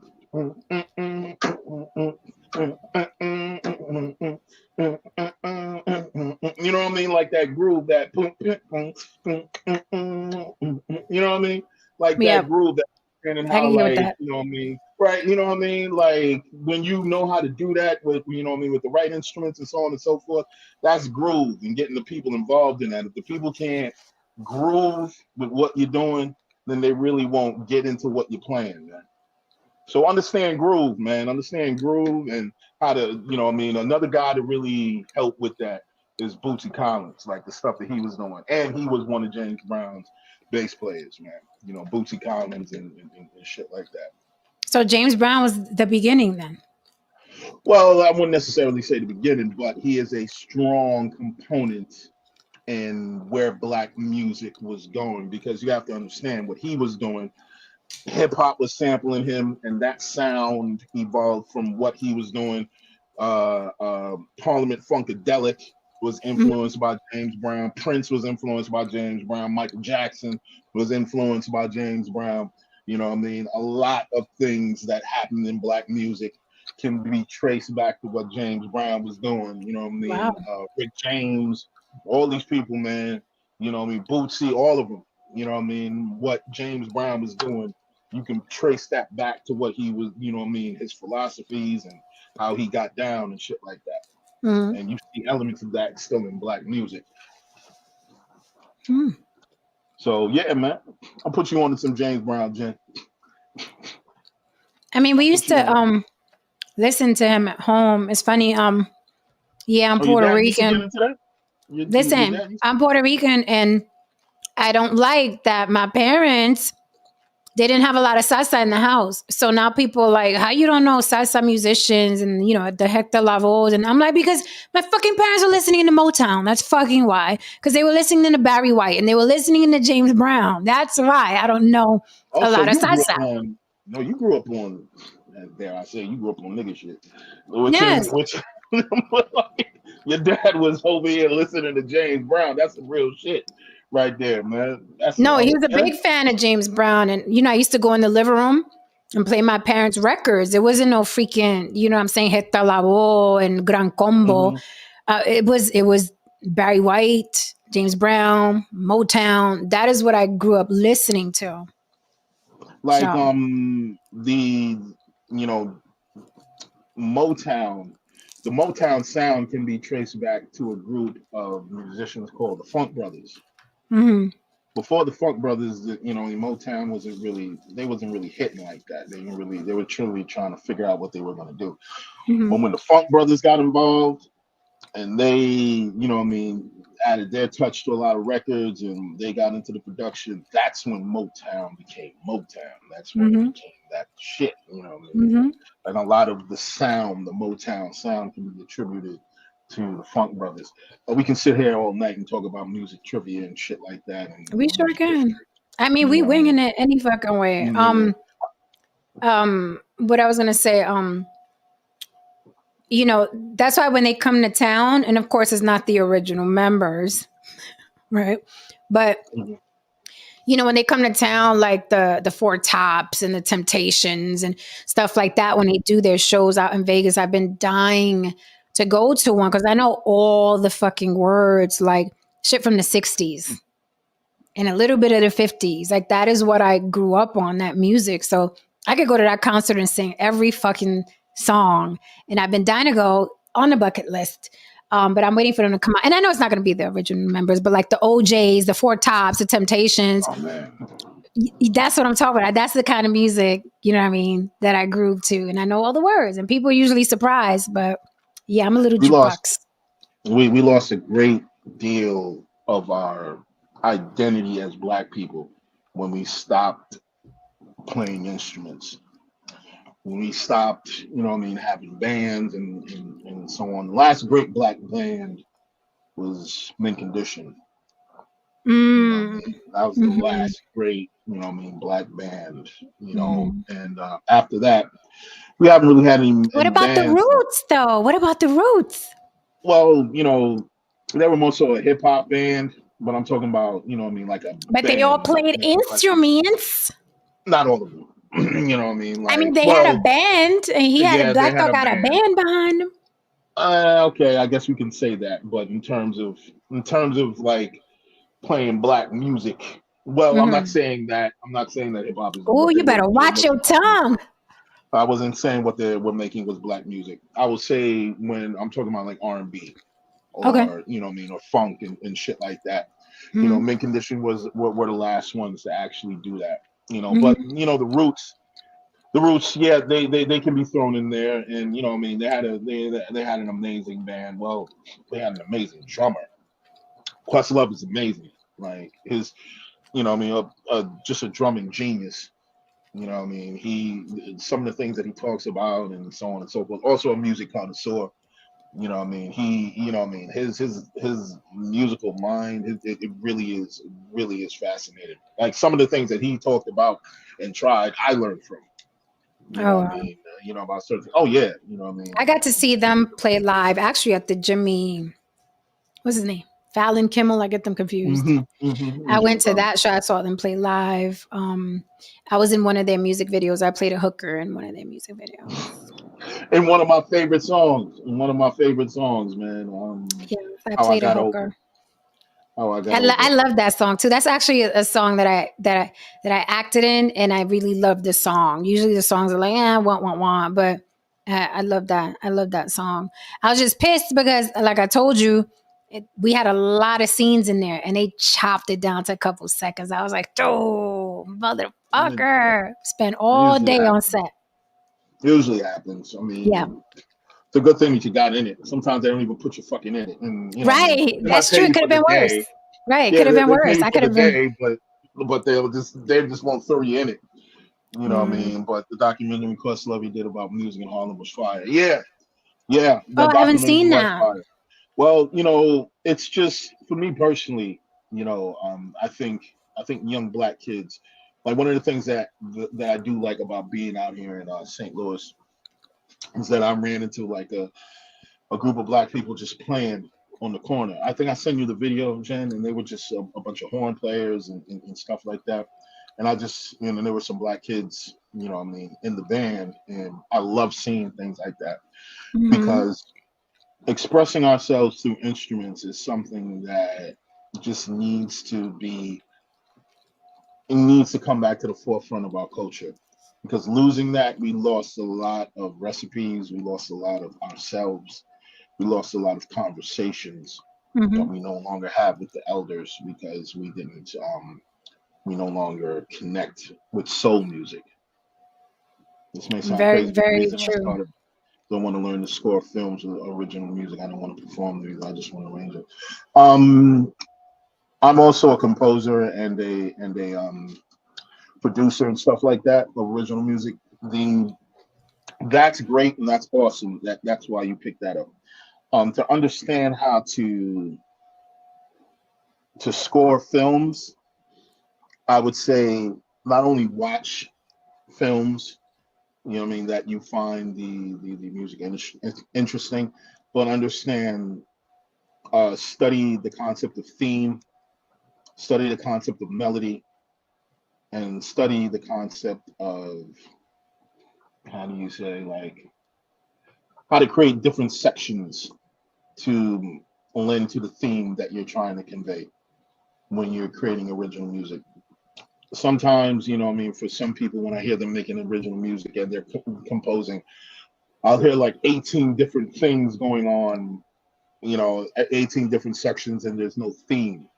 Have a theme, you know what I mean, and build around that theme with like maybe a few variations here and there. But when you're speaking to the audience, you want to be able to understand that by using repetition enough, you're speaking to them and letting them know that this is the theme and this is the central idea that you should be focusing on. If you're trying to throw like 18 different things and at them, then you kind of lose the point Mhm. of the music and the theme itself. And because if you do that, you can't hit people with like a bunch of shit happening at the time because they don't know what they're focusing on. You help the audience, but also know when to throw curveballs in. It takes trial and error and practice and study and stuff like that. So what do you think about well, I don't know, I'll just use the word musicians for now. What do you think Mhm. about musicians using beat machines now instead of instruments? There's nothing wrong with it. I think that I don't think there's anything wrong with technology. I think there's something wrong when you depend on technology to be creative. You should be creative with a pen and a pad. You should be able to structure what you want to say and how to say it with just a pencil and a piece of paper. Mm-hmm. I mean, now you should be able to take that piece of paper and go to whatever instrument or machine that you're working with, however you want to convey your ideas. I don't care what it is. I mean, it doesn't have to be a conventional way of tracking how you want to do things. But if you just write down on a piece of paper, this is what I want to do, this is what I'm hearing, blah blah blah, and you just go to your machine and you mimic that, then great. You're not worried. You're not concentrating on the machine. You're not concentrating on the tools. You're just using the tools to help bring your vision to light. But my issue is that we have a problem. The biggest problem now is that people are depending on machines where they can't think unless there's a machine present. You can't think unless you have a preset. You can't think about what you want to do unless you have a bunch of stuff that's ready made for you. You should be able to think on your own, and like for instance, you should be able to think on your own and have an idea and walk into a room full of musicians and say, you play this, you play that, you play this, you play that, and you have your idea right in front of you. That's pretty much what old school producers did, like Quincy Jones. Like, he didn't play all those fucking instruments. He wrote out, on sheet music what he wanted, how he wanted to play it, and he got the right musicians to come in and play it. That's like improv acting too. Like I could walk in and be like, you do this, you do that, you stand there, the blocking and all of Really? that, the way it's in my head. Yes. Like you have to, and some people got the skill for it, some people don't, right? But you should be able to walk in a room and be like, you say this, you say that, you stand there, you deliver that like that. It's like that. It comes that natural, right? But not Do you everybody think can do it. I would assume that your ability to improv has helped you with the show, you know what I mean, I in mean, itself, your ability. extremely so. I think that's why other content creators have to sell their show with controversy and drama because they Mhm, don't have the skill of entertaining. And you and I discussed that mhm, before. They are not mhm. entertainers. So they have to Right. do the arguments and they have to talk about women ain't shit and men ain't shit because they don't have the skill to create content. I'm working on thumbnails. I'm working on how do people think about relationships, right? How do I deliver this? How do I stay animated? I'm doing a Mhm. fucking monologue at least 30 minutes, from 15 to 30 minutes every single night. That's what the fucking, when you turn on Jimmy Kimmel or Jay Leno, that is what they're doing every single night. And a lot of these content creators, they don't have that in them. So they have to go to the go-to women hate men and men hate women. This shit's an art. And since I can do improv acting, it made it easier for me to do YouTube and make it entertaining. But this is a fucking performance. You need physical comedy, you need comedic wit, you need to be fast, you need to be watching everybody and know when to slide a joke in. This shit is work. it's work, and that's why it looks so good when people come see us. I appreciate when someone says in the chat, someone said earlier, this show is underrated. It is, but it's because it's dope. If we were just coming up here arguing about women ain't shit and men ain't shit and we would have gone viral already. But that's not what I want to do. I enjoy us up here. I enjoy what we talk about, and I enjoy how we tackle, the topics. I even enjoy when we disagree and come back to an understanding of we don't have to agree. So, absolutely. And you're absolutely right. And, what you're conveying is art. Like, for instance, can you hear this? Mm-hmm.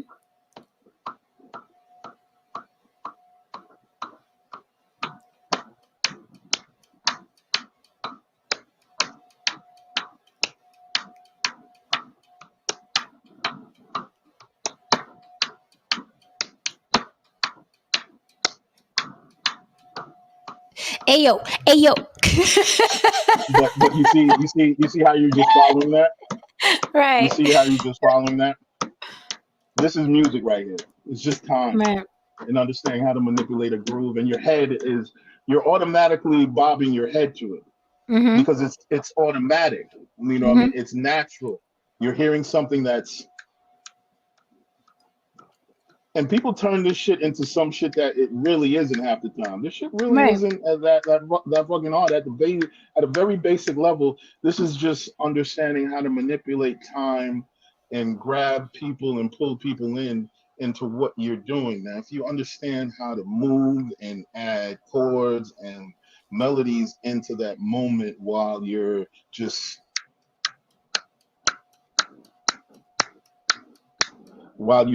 basically, communicating that groove, then you can create music. Now, there's the technical side of it, of course. We were talking about chord progressions and versions and doing a whole bunch of things to make it sound more complex and interesting. But at the end of the day, if you understand how to do this, mm-hmm. then you really have 80 to 95% of what you need. Mm. And that Thank is you, NYA show. Go ahead. Don Levon said, I can learn to play most songs by ear. That's so dope. Mm. That's great. That's great. That's awesome, man. And you should learn to do that, because having a great ear is important. Mm-hmm. It's absolutely important to have a great ear. It's absolutely important to listen to other things. And it's also important to practice with a metronome.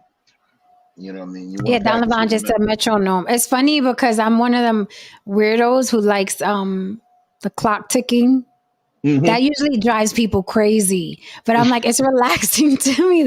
Right. It's relaxing to me. People hate it though. People are like, no, I'm like, I don't know. But people find that ASMR relaxing, and that is unnerving for me. You know what though? I like that relaxing. Shit, Haran. Yeah, I do. I find it relaxing because it's like, again, I have a very weird relationship with sound, and like certain sounds however, there's certain voices and timbres that I'm just like, I cringe when I hear it, because it's like, it's a very grating sound. But that stuff that I was hearing that you sent me, I was like, God, I can see how this is a little relaxing. No, Ron, I can see how this is.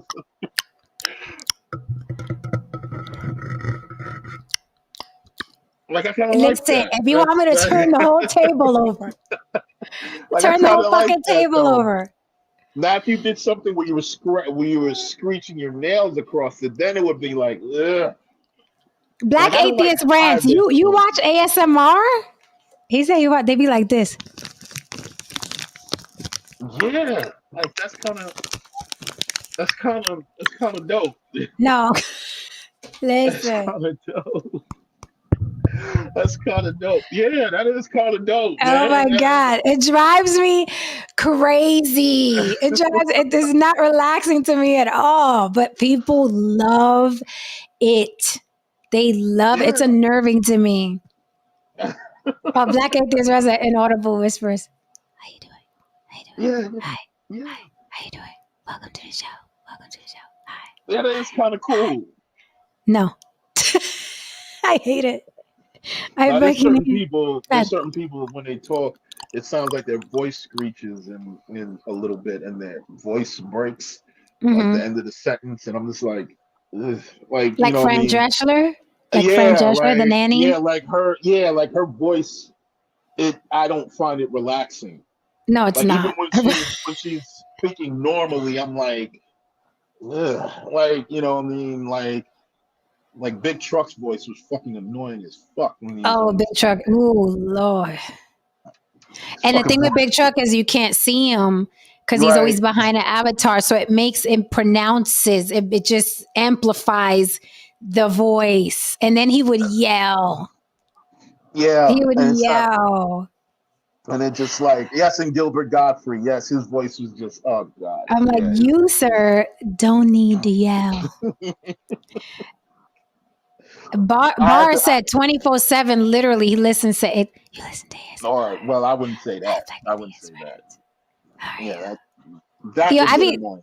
I'll be doom scrolling on TikTok and it's nothing but them girls. How are you? How you doing today? Oh, really? That's the new shit now.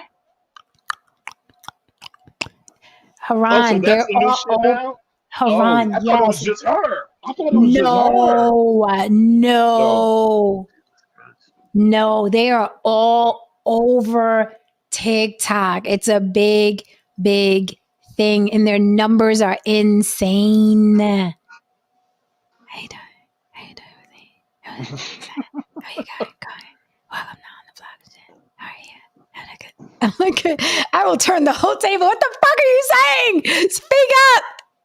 You're driving me crazy.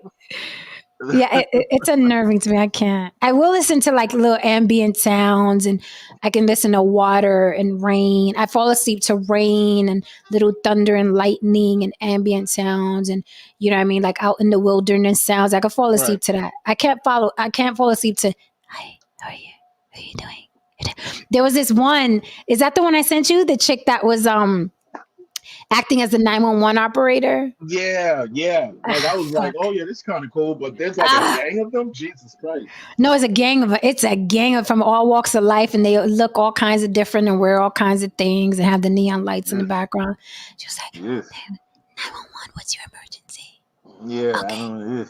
Is there a gun in the house? All right, Yeah. we're sending someone right now. I was about to say that I saw you grab a guitar. Where is it? Oh, it's well, you can't really hear it. I mean, it's the strings are old. This thing needs to be really strung. Is that the only one you have Yeah. in the house? Yeah, this is the only one I have in the house. This thing, I mean, it's not a fucked up guitar. It's definitely not. This thing cost me Do like you 1,500 do you have a fucking bucks. keyboard in the house?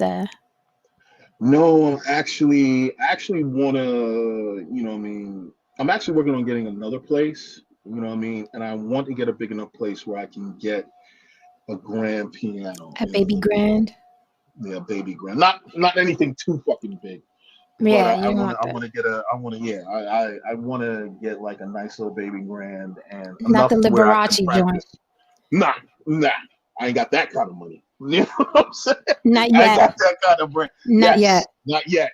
not yet. You know, there'll be a time when I'm gonna have the big ivory fucking you know what I mean grand piano. Them shits cost like 20, 30 fucking $1,000. Shit. But you know I what I didn't mean? know they were Oh that yeah. expensive. No. Them big shits you see like doves come out the motherfucking you know what I mean Not when they the open, doves. you know what I mean? That shit Not the is fucking like doves. $30,000. You know? That's what you need. You need a piano that doves can come out of. Like, exactly. Where you know what I mean? You know what I mean? The motherfucker, you know what I mean, he's in some Mozart looking shit and he's playing and the doves come out and shit. Like shit like that. That shit is like 20, 30,000. But you know, So there's what some things out there. you could play something with them dead strings. We won't know the difference. We don't know that they're tuned or You not won't be tuned or able to whatever. hear it. You Oh won't be able no. to hear it. You won't be able to hear it because it's an electric. Now, if it was an Oh. acoustic, you'd be able to hear something. You know what I mean? But it's an Don, electric. do you want to come up? You don't have to show your face. Do you want to come up and play some of that stuff you was playing earlier? That'd be cool. You don't got to No, show I your don't have my face. bass. I don't have my bass down. I have my bass in I put my bass in storage. I'm actually buying another bass. I need to get another bass. I want to get something that's called a Rickenbacker. You know what I mean? Those are Cause I I'm think that's all the about that bass, I think no that's trouble. the one that Bootsy has.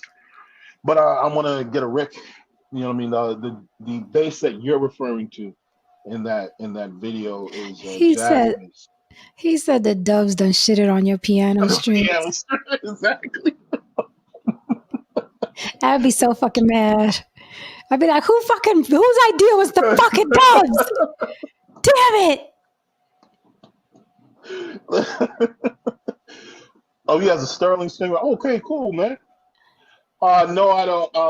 Yeah, I do actually. I used to make beats in the '90s. Then I started composing records and producing records after that. I've been making music ever since I was 12 years old. I have an electric guitar. I don't know what it is, though. Doesn't matter.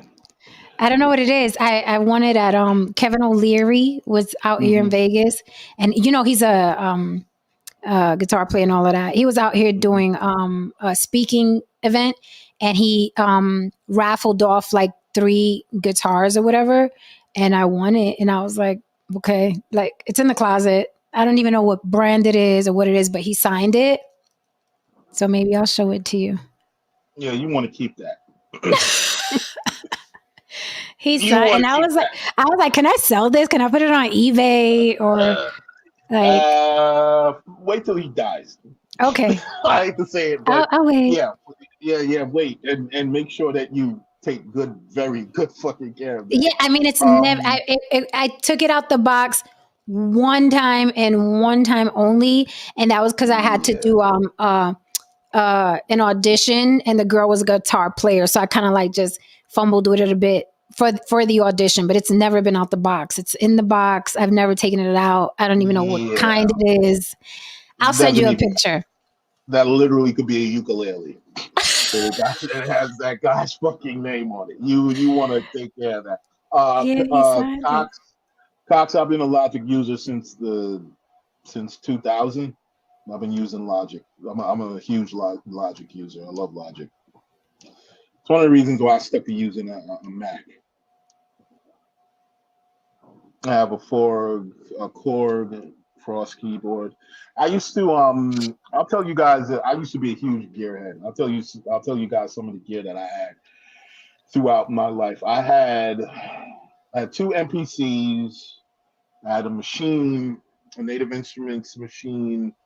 I had an ASR 10. I still have an ASR 10. Some of the stuff is in storage. I had 3 guitars, 2 mics.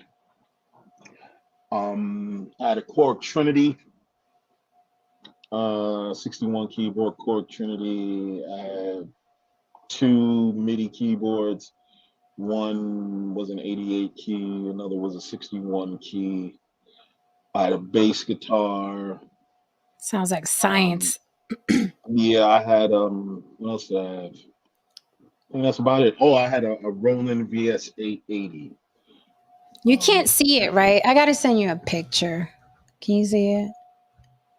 Yeah, that looks expensive enough. Yeah, you don't want to. Yeah, you want to keep that wherever the fuck that is. But I'll send you a picture. Like I'll send you. Yeah, it's never been out because I'm like I don't play, so it's like it was sweet though because I was like all about Shark Tank and all of that, and he was just like he told the audience you had to tweet certain things. Oh, you had to tweet like something you learned from the seminar. You had to tweet it, and you had to put it on, I think, Facebook, and then they picked someone from the people that were tweeting the thing, and then that's how I got the Kevin O'Leary guitar. Actually, yeah, I got one of my albums is coming out August. It was coming out April 3rd. I got another album that should be coming out at the end of this month. However, actually, both of those albums are both instrumental albums. I gave Jen an advanced copy. Jen, did you get a chance to listen to anything? I didn't even open it yet. No, wait, I did. No. I tried to open it and it wasn't opening, so I have to like I'll talk to you behind the scenes and see if I can get it another way because it didn't open for me. But I did click on it. What would be your advice to learning music? Listen to music. Mm. Listen to music. Don't listen to one form of music. Listen to everything. Listen to shit that you don't even fucking technically like listening to. I don't listen to everything that I immediately gravitate to. I listen to shit that I like, but I'll sit down and listen to some shit that I don't necessarily listen to often, just to get a fresh concept of things, and also maybe to even appreciate what they're doing. I might not necessarily like it, but I Right. can say, all right, I can see why someone likes this, or I can see why this is considered dope to whomever is listening to this. You know what I mean? I I'm listen not to a, I'm classic. not a I'm not a musician, but my advice is get a teacher and start. That's the other half of it. Get a teacher and start. Also, another thing is, like, number one, listen to music. Learn how to read music. Fuck that, man. Learn how to read music, man. Learn how music works. Learn these particular concepts: consonance and dissonance, melody and harmony. Basically, music goes either this way or that way, but all music goes this way. If you study music, you'll know what I'm talking about. But Well, music either goes fix this your way or that way.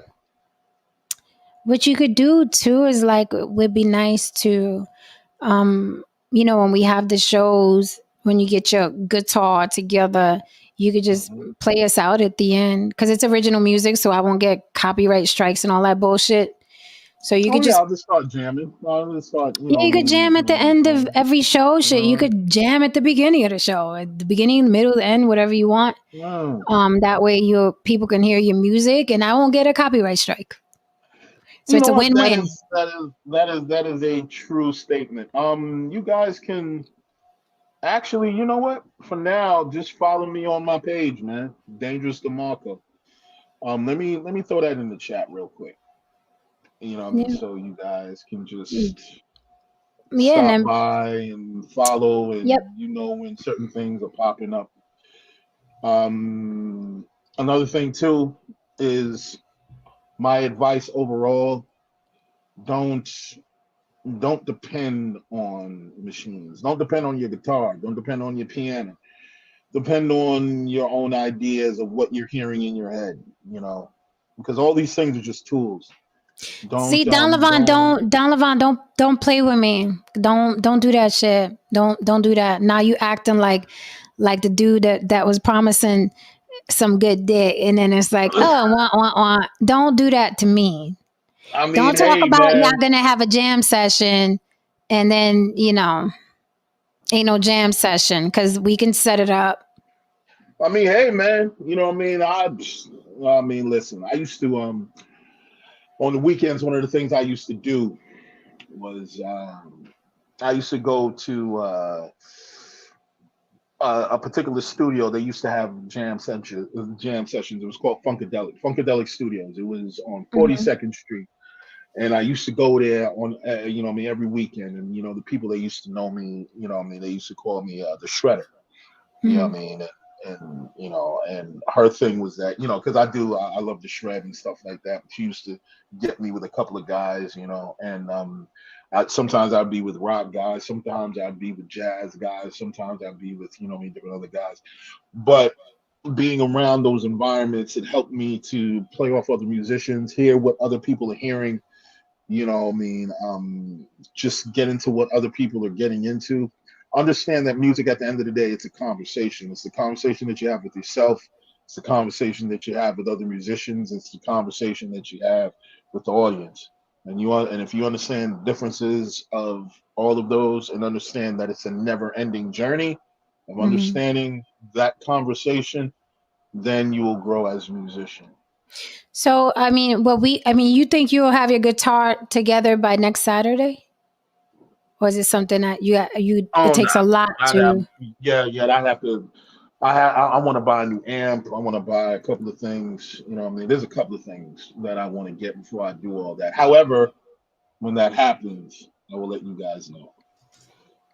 And I will Okay, play. we'll circle back 2 I years will from play. now. No, we're nah. It's not going to take that long. It's not going Because to I take that. want to screen Lily's movie.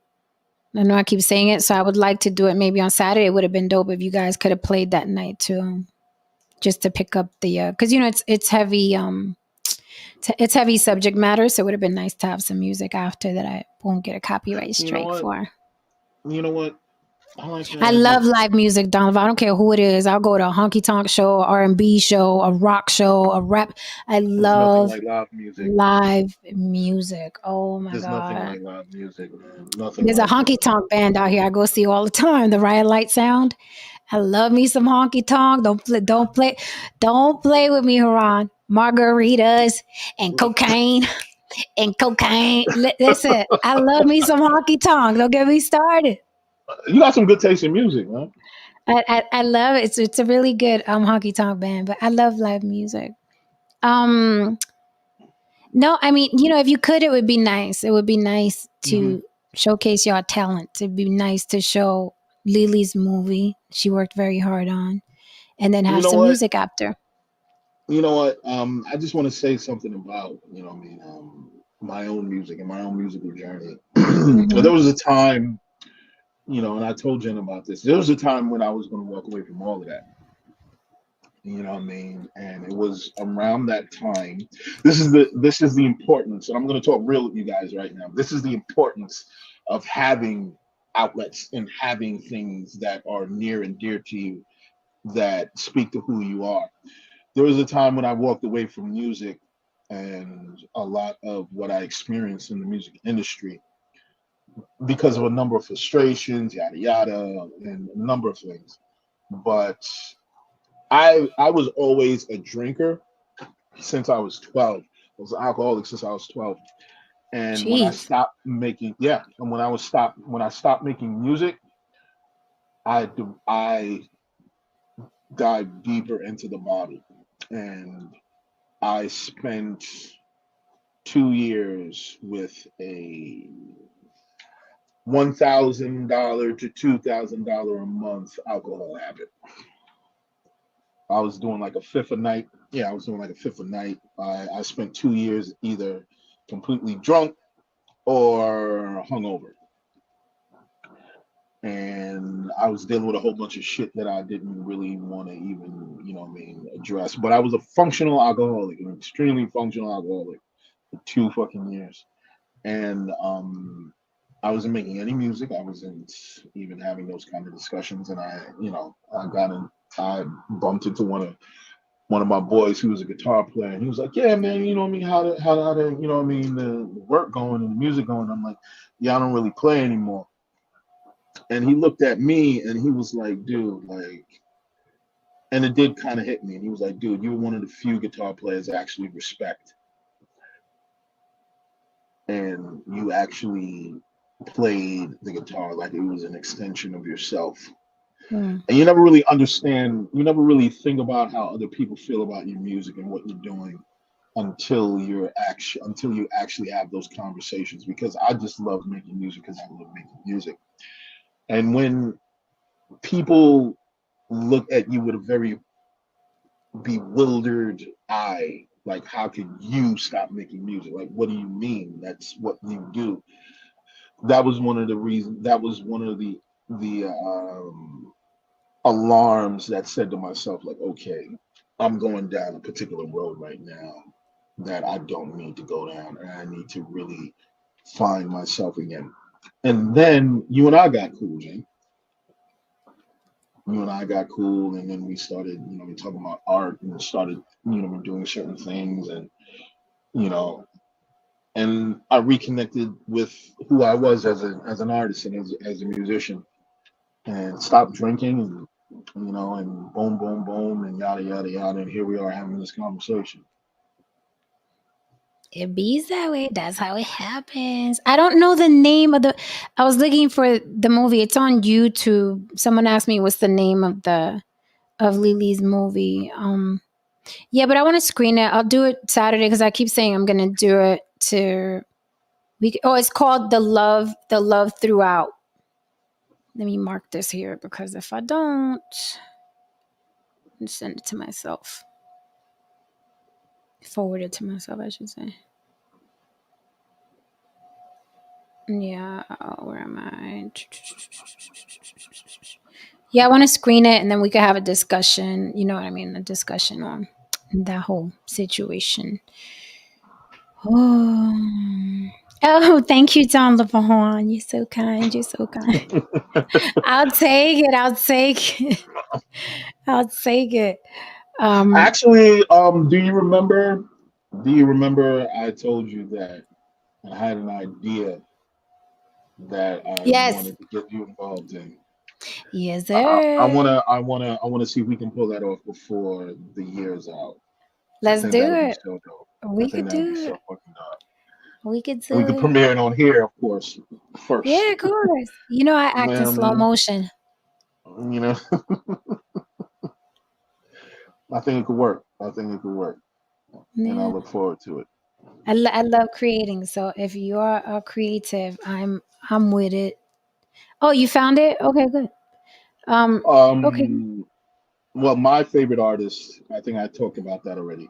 My number one artist, the person that I learned 95 to 98% of what I know about music is Prince. For me, Um, that's it.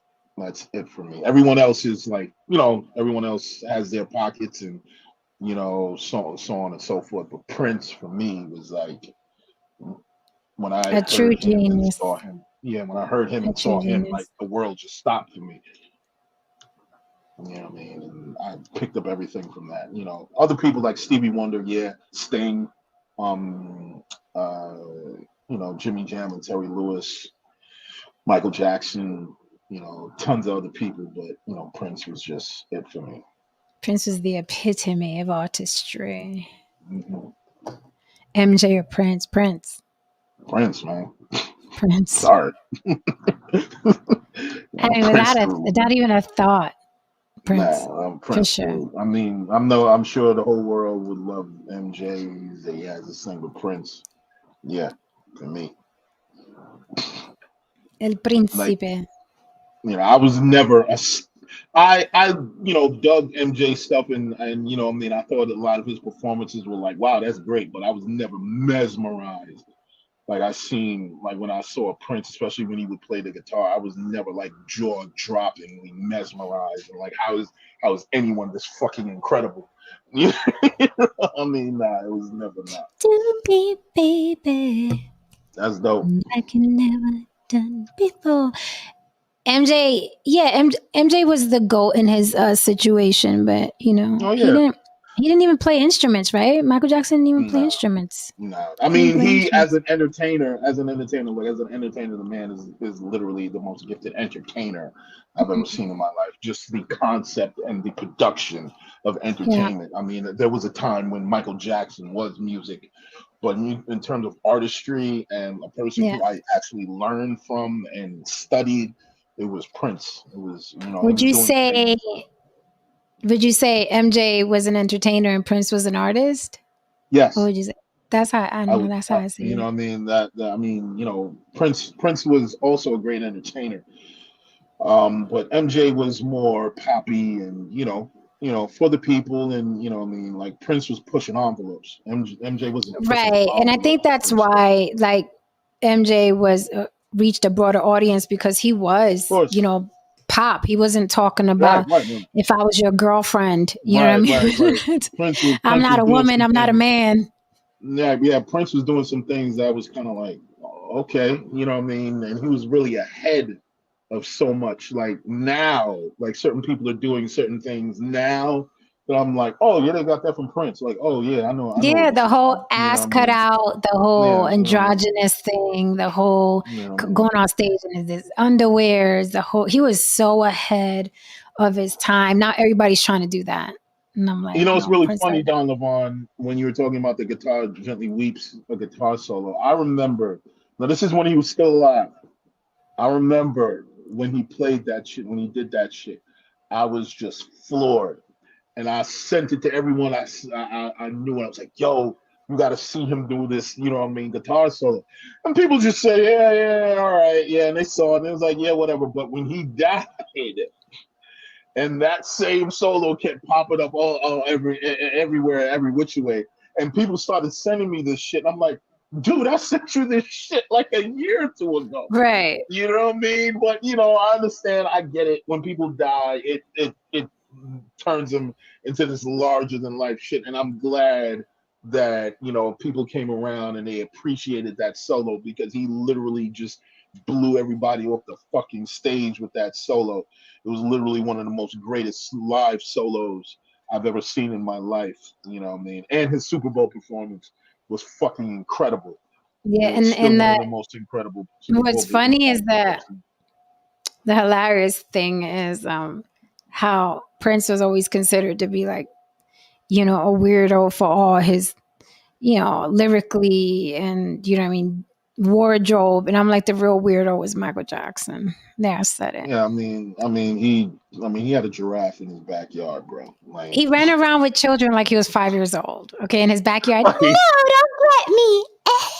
I mean, I mean, this motherfucker had a monkey on his shoulder, and it's Bubbles. like, Bubbles. It is what it is. Cox, Whitney. I'd go with Whitney. Whitney's way more. You got He it. asked Whitney or Aretha, and I'm going with Whitney. Whitney. I don't like Aretha's voice. I don't care how mad y'all get. Y'all can turn the table over. I never liked Aretha Franklin's voice. I don't care who gets Really? mad. You never I liked it? I don't like Wow. those. I don't like her voice. I don't like Fantasia's voice. Any voice that falls under that category, that raspy, screeching, screaming, belting, the roof church, the blowing the roof off the church type singers, Fantasia, right. Aretha Franklin. I never enjoyed those voices. I do not enjoy those voices. I think that, and I get like there's a category for them and people dig them, but I don't. Music to me is it's healing, it's entertaining, it's therapeutic. And when I hear that shit, it's no longer music to me. It's an agenda that you have, or some emotion, or something. I don't even like Mary J. Blige, but I like her hit songs because we were growing up in the 90s. You know what I mean? Real love. So it was like, yeah. But I don't even like when she get the wailing and crying and hard is hard. Life is horrible. I don't like them singers, Haran. I don't like the singers. What's really funny about Mary? Like, I don't think Mary can sing. Nobody. However, well, we all know she can't sing. But I think that the sound that comes out of her mouth and the production of those records makes what she's done. Her catalog is amazing. Walking around carrying around a 12-year-old boy. We talking about he was walking around with a monkey, but he was walking around with Webster on his hip. He was though. I mean. And Prince is walking around with some of the baddest chicks you ever seen in your life, but he was the weirdo. Like, Cox Audio was like, let's not disrespect. And here's the thing. Then he disrespected himself, because I'm talking about what he actually did. Michael Jackson actually ran around with little kids in his backyard. Michael Jackson actually carried a monkey around and actually, carried on Webster. So how am I disrespecting, talking about what he actually did? Disrespecting him is saying something he didn't do, right? But we're talking about what he actually did, right? Yeah. Whitney is a once in a generation singer. He said Jodeci or Backstreet Boys. Get out. Come on, man. You say Jodeci or Boys the Men. Don't say Jodeci. Right. He said Jodeci or Boys the Men, though, Jen. Jodeci or Boys the Men. Who you feeling? Jodeci or Boys to Men, vocally, Boys to Men. I don't think Jodeci collectively were as good as Boys to Men, but Casey and JoJo sounded like church. Casey and JoJo sounded like church, but with Boys to Men, because I know the person personally who did that 5-part harmony. Fuck him now. I hope he's dead. But I digress. But vocally, them cats are amazing. Vocally, them cats are amazing. Jodeci, to me, the voices in Jodeci was Casey and JoJo, and they proved that when they went on their own. That was it. I mean, like that they was it. sound like, oh my God, their voices are so Devontae was a hell dope. of a producer, though. Devontae Oh was a hell yeah, of a producer. and songwriter. Yeah, Yeah, he was a hell of a yeah, they producer. held it down. I will give him that. But yeah, Boys to Men definitely over Jodeci. But I like Jodeci. They were the bad boys. They had on the boots. You know what I mean? And and those are my dudes. I think that. Okay. I wasn't into the Argyle sweaters. You know what I think Boys to Men were good for. I'll just say it. I mean, they were good for a broader audience, a white audience. So you know, what I mean, they were whiter than Jodeci. Oh, maybe he did. Oh, he said, was it Blackstreet? Was he trying to say Blackstreet? I don't think he was trying to say Blackstreet because he put boys at the end. No. I think he was saying Backstreet. Yeah, Backstreet. Because Blackstreet didn't have boys at the end. No. Yeah, Dalvin had no talent. Dalvin just showed up. Actually, Dalvin was a drummer.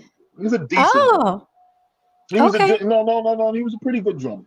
I'll give him that. You know what I mean? Because I remember one time before, someone convinced him to make a solo record. Okay. And he started playing the drums in the video. And I was like, well, you should have just played the drums. You know what I mean? Okay, what about Silk or Jagged Edge? Silk or Jagged Edge? Uh-huh. Jagged Edge are like maybe 2 songs to me. I'm going with Silk. Silk Gotta be has the ultimate love song. That's one record. Don't want to make a scene. Yeah, but that's one record. I really don't care if people tell me what you want. No, that's Drew Hill. Okay, Drew Hill or okay. So if it's Drew Hill, okay. So you're taking out my Gotta Be's. Okay. So then put in Drew Hill. Okay, Drew Hill is Silk. Tell me what you want. I'll go with Drew Hill. Really? Over Silk? Drew Hill had more records. Yeah, Drew Hill. Over that album that Silk dropped with the red cover? Yeah, they had more things going on. If you're feeling like loving me, come on. Slightly more. Yeah, but Jagged Edge are like one record. I'm gonna go with Silk over Drew Hill. I mean that first Silk album that album was bananas. And I met the little one. I call him Pumpkin because he has a real round head. The lead singer. You know who was also dope? Their first album was also dope. Intro. Their first album was also dope. Kind of remember them. The first guy, the lead singer died. He said Drew Hill or Blackstreet. I think I'm gonna just go with Drew Hill on that one. Yeah, I'll go Drew Hill. I'll pick Drew Hill over Blackstreet. Yeah. What about H-Town? Give me that good love. That's all they had was that one record, man. That record, though, we were doing when that record was out. That was that one record, though, man. Somebody rocking, knocking the boots. And him and his brother with that S curl, flat top with the S curl. He died. He did? Oh, yeah, he did die. Do you know that his baby mama is Joe Rogan's woman now? Really? Yes, sir. New Edition. Yeah. New Edition. That for me is literally like all those other black groups in some way, shape, or form of mimicking, New Edition. Like outside of the Jackson 5, New Edition were the most important, teen black, groups that we grew up with. Like New Edition, yeah. I mean, come on. I mean, if it isn't love, why do I feel this way? Why does she the solo records? The solo records that all of them had, like the first 2 records and albums, that they all had. You know what I mean? Mhm. Like all of them. New Edition. Like nah. U2. Yeah, I'm a big U2 fan also. You know what I mean? Bono's, was their first 3 albums. The Joshua What's Tree up, definitely was dope. POP? You know Drew what I mean? Hill The definitely Joshua had Tree more hits. Little was Cisco lived definitely the dope. street over for me growing. Oh man, but when Cisco went solo, hey mommy, let me tell you something that you Yeah, better yeah, never that be. thong song shit was dope. I mean, That thong come song on. shit was dope. That thong You know song that shit you was never dope. did it like me. Yeah. That was dope. He had his little Hey moment, then he mommy. fizzled out. He did. He did. Cisco You did know his what I thing mean? with his little 5 foot Yeah. self. He had a little Little, moment, then he just fizzled out. yeah. Actually, Jumping around. well, so he couldn't compete with that's kind of like the time when Chris Brown showed up. Oh He damn. couldn't Well, there compete was with no, that. yeah. No, you can't compete with No, there's one thing Breezy. about Chris. Was one thing about Chris Brown that when he showed up, the only person that had a shot at making money out here was Usher. Chris Brown was, he just mopped the floor with everybody. Like, you know what I mean? Because if you notice, there was always, there was a number of dudes that were leaving bands and doing their solo thing and doing that one or two-step shit with the flip and, you know what I mean? And then Chris just showed up and just like I mean, started doing Chris shit off the Brown, wall. Chris You Brown, know what I he mean? was doing, he was doing air flips, but All like kinds laying of shit. And he could sideways. sing. And he could Yeah. sing. He could Like sing his he did ass it, you know, off. some guys do like a somersault. Like he did it in the air, Right. but laying down in the air. I was like, who is this Right, child? right. Yeah, he was doing some amazing shit. And Yeah. personally, you know what I mean, I'm more of an Usher fan because I think that Usher just had more albums. I think that Usher had more classics. That's it. He can't dance better If than you Chris Brown. I'm not feel saying that. like But I think loving. that Usher had more, classics than Chris Brown. You know what I mean? But Chris does have some But does but have some records. but let me say Does have some this. records. I gotta say this, Ron. What's that? First of all, I was never into Usher. Like I wasn't that Really? girl. I was never I wasn't that girl. I Like didn't the like Confessions album, you wasn't fucking with that? no, I love his 7 o'clock on the dot. Yeah, I'm that in my album you drop top. wasn't But just that one yes. record you was No, fucking no, with? I love the Usher from like when I was growing up. Right, But I'm right, right, saying right, like the way girls liked Usher, I didn't like right. Usher. And Okay. yeah, I didn't like him like that. But that album was the one that really affected me because it's like that's when we were growing up. It's seven Yeah. o'clock on the dot. I'm in my drop top, cruising the street. Come on, that's the shizzle. But I don't know, I was never into Usher like that. But I You know what think that though? why we like and it's not fair to compare him to Chris Brown because Usher was when it was we were coming of age when Usher was out. I was Not just when about to Chris say that. Brown. Not when Chris Brown was out. And he dropped the right album at the right time when we were coming of age, and a lot of us we were understanding relationships, we were understanding Yes. certain We things. We thought were we going knew through what like first love love. was. Right. You know what I mean? Usher came out with that album at the right time and he had his little shit that he was going through with Chili. He was going back Come and on, forth with we were her. still fucking like recording his music on like it's Right, 7 o'clock. What's up? You right, reached right, Jen. Leave it at the right. message. Cruising the street. I'm in the I mirror. remember that shit, You man. know what to do. Leave me a message. Right, right, right, That right. was Usher. That's you know what I mean. We wasn't doing that shit You're with Chris absolutely Brown. right. Nah, nah, nah. When I Even though saw I him love though, me some Breezy. I love me some Breezy. Very talented. I mean, actor, singer, writer, rapper. And I'm talking about rapper. He's not like oh Will yeah, Smith. He's not like, oh, right. I rap sometimes. No, he throws down. Like Chris can rap. No, he I can. I He can. implore I'll give you, him that. YouTube Chris Brown rapping. Okay, he can rap. He could have been a rapper and not a singer, but he's a singer, a rapper, an actor, a dancer, a painter. He is like talented. That kid, very Oh, talented. Joel. I mean, if you stop by my Instagram page, you can see me playing. If you guys want to stop by my Instagram page, you'll see me playing piano, bass, guitar. You'll hear some there's some songs on there too. There's some original stuff on there also. So this, let me throw that in the chat again. One last time. You know what I mean? So you Cox guys is can see how silly. fun. He said Will Smith, just the two of us. You better stop. You know what's real funny though about Will? You know I what's sure funny did. about Will? I sure did. B.O.B. I sure did. He said, Jen, did you leave those long ass voicemail messages and music? I Oh man, sure we all said. did.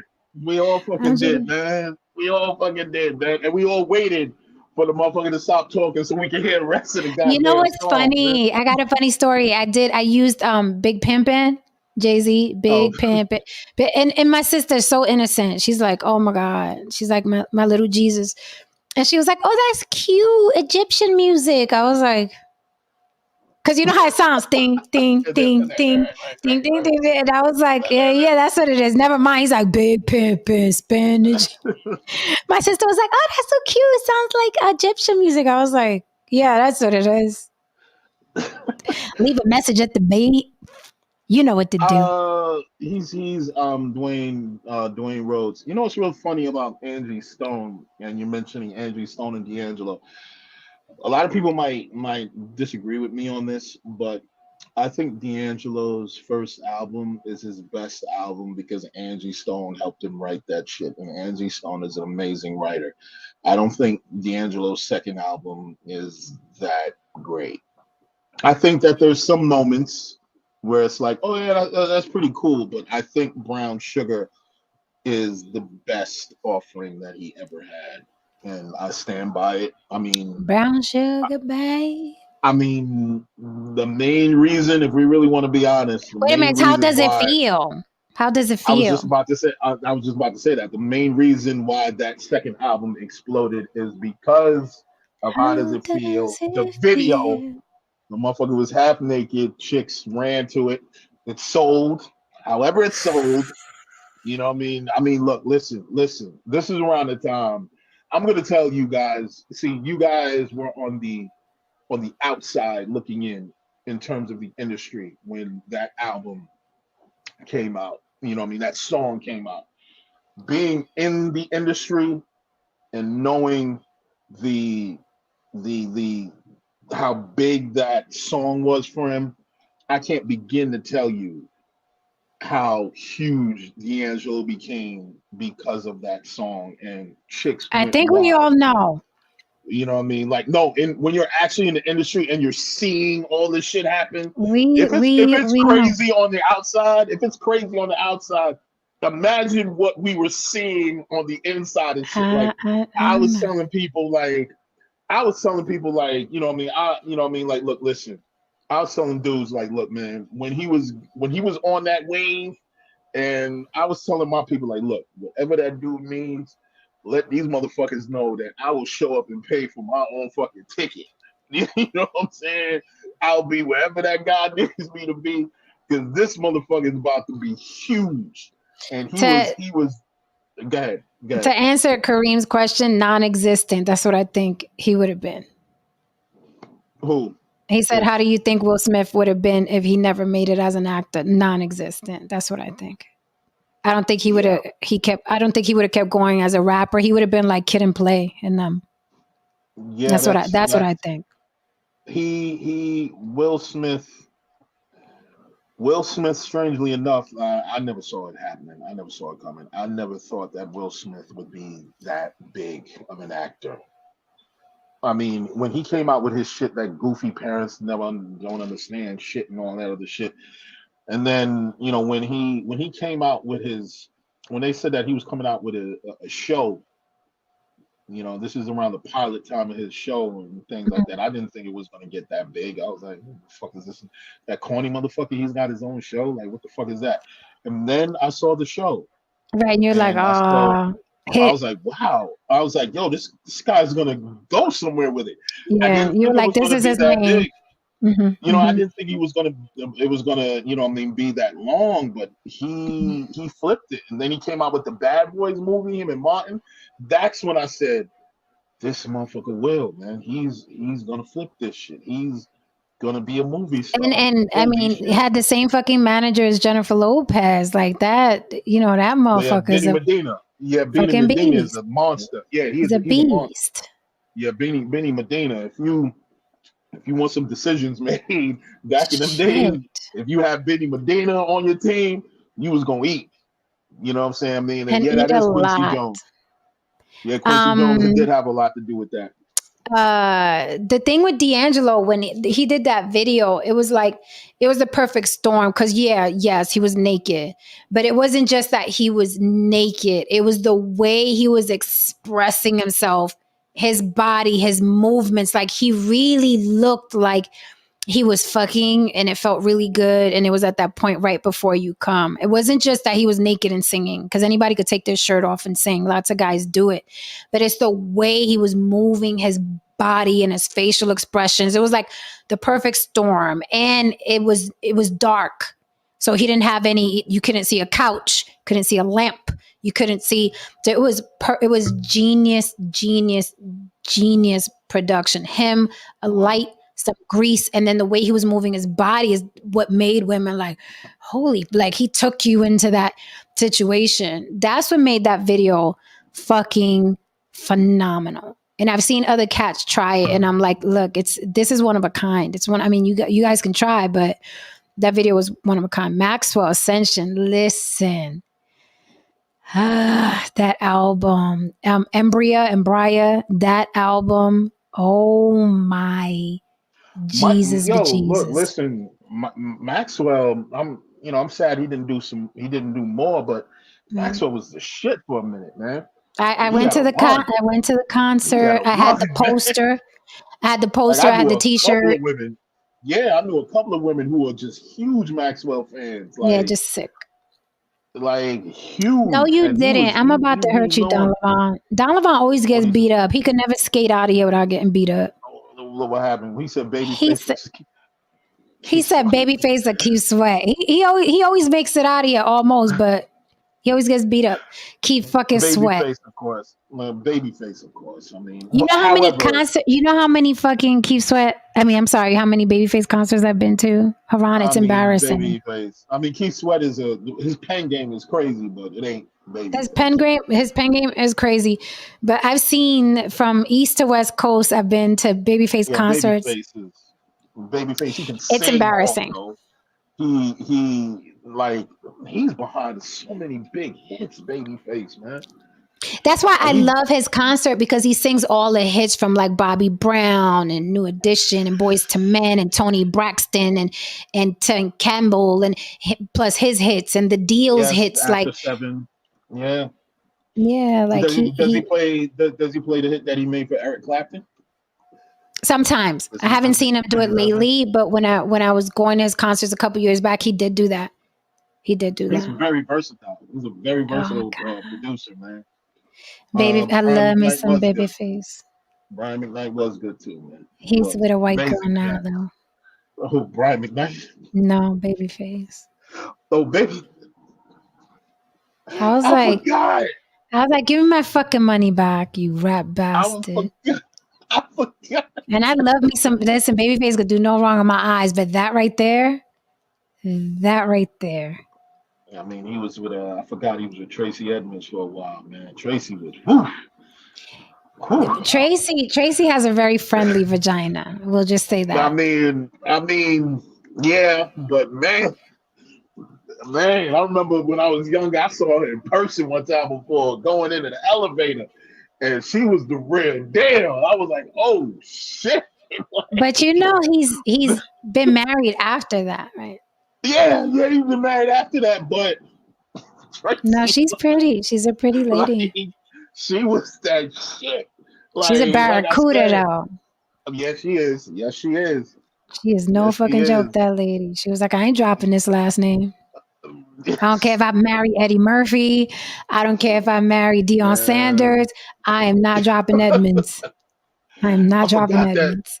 I forgot she got with Deion, man. Yeah. And with Eddie Murphy, they supposedly got married, then got annulled, and then she was with that basketball player.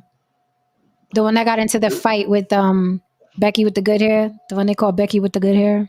Eddie got with some bras, man. He got with some fine women. He's with a white lady now too. He had a white kid. Eddie Murphy. He got with one of the Spice Girls, the bad one. Scary Spice. Yeah. And then he denied the kid with her. He didn't want to have nothing to do with her. She had to take him to court to prove that was his kid. That was terrible. Man, that was a big deal. She was bad though. OG said Tracy got community kitty. She does. She does. She does. But bro, straight up, man. Like I said, I saw in the elevator ones back in the days, and she was the real deal. I heard she used to purposely. I have a source. I heard she used to purposely, like, when the groups would come over, like the groups he wrote for. I don't give a fuck because I don't gotta protect this motherfucker. But like when the groups would be like in the mansion, in Babyface's mansion, she would come around with her little titties out, you know what I mean, tank tops and little booty shorts, like in front of like group members and shit like that. I was like, she's a barracuda though. I don't doubt it. She was like, Babyface, you ain't gonna be the only one cheating. I don't doubt it. You know, but the marriages are shit. The marriages are usually shit. Them industry marriages. You know who was also fine, like in person? Pebbles. Pebbles. Oh yeah, she was another one. Yeah. Pebbles also. She was also a bitch though. Oh, she was the worst. Yeah, she was also. And then she was fucking whatchamacallit, a woman scorned from L.A. Reid. Like, oh, she was hell on fucking wheels. She was like, everybody's gonna pay, and I'm gonna get rich. Yeah, she took all them girls' money. Yeah. TLC. Don Levon said Tracy maintained her pergamum. Yeah, because everybody she got with. Crazy tax brackets. She was like, I ain't going. No, she was like, I ain't going under 50 mil. You got 50 fucking mil, bitch. I'm not dating you. Tracy's, I don't give a fuck. What y'all call me? Yo, if there was ever a motherfucker that said, like, look, yeah, you can call me whatever, but you ain't gonna call me poor.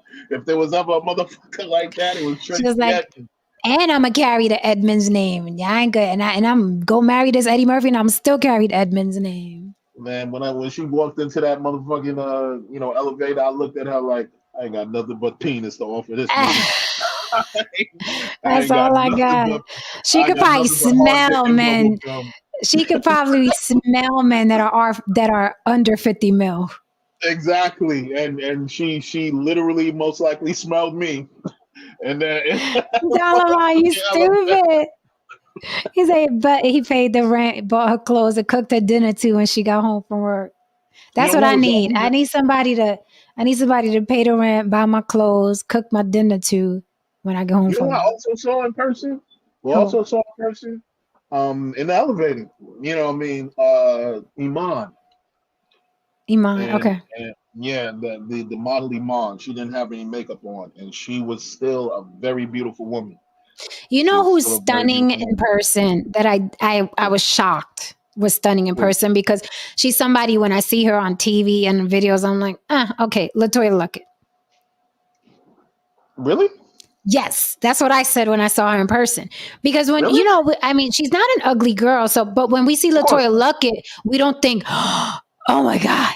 But I saw her out here recently in Vegas, and I was like, and it's funny because I was looking at her, right? I was introduced to her or whatever. She was sweet from what I saw on the surface, but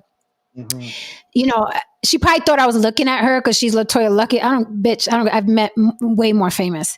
I wasn't looking at her because she's LaToya. I was looking at her because I was shocked at how stunning her face is. Like, she looked like a doll in person, like her skin and her face.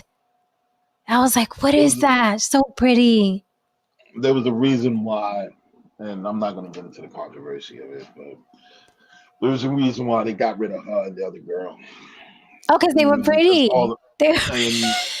Look, man, all that shit was just, all roads led to Beyonce going solo. I'll just say that, man. ain't no accident Beyonce became Beyonce. I mean, people listen, people, and we'll probably end on this note. People gonna get mad. But Matthew Knowles got it down to Beyonce being flanked by 2 scarecrows. I said it. And Michelle and Kelly, and I know people are all into the brown skin sisters, and you know how it is. You can't say someone brown skin is unattractive because it's racist and colors. No, ugly motherfuckers come in light skin, brown skin, and dark skin. I can show you plenty of light skinned brothers and sisters that are not attractive. So I don't have a color issue. But Kelly is not mainstream attractive, and Michelle looks beat in the face, falling from the ugly tree, hitting every branch down. Okay. and All right. and there's also some politics behind Carrie Hilson Oh, disappearing, and there was yes. some politics. There was some Another politics stunning behind. woman. Carrie is There's, stunning. and there's another politics. There was other politics involving A. Marie. You know what I mean? Her sound and her There's just one thing. movement Oh, I being. can wait a fucking minute. Now that Yes. you say that, that's Beyonce's whole Yeah. shtick. There's just one thing that they did her dirty. And there's a reason why that song disappeared and Crazy in Love popped up and blah blah blah, and then all of This a little sudden, Diana Ross bitch. Oh, that's fucked up. as I said, That's fucked all up. roads led to Beyonce being Beyonce. That's And they pulled it off. probably And Matthew they Knowles pulled it off. probably was stopping them and putting roadblocks in front of them beautiful girls.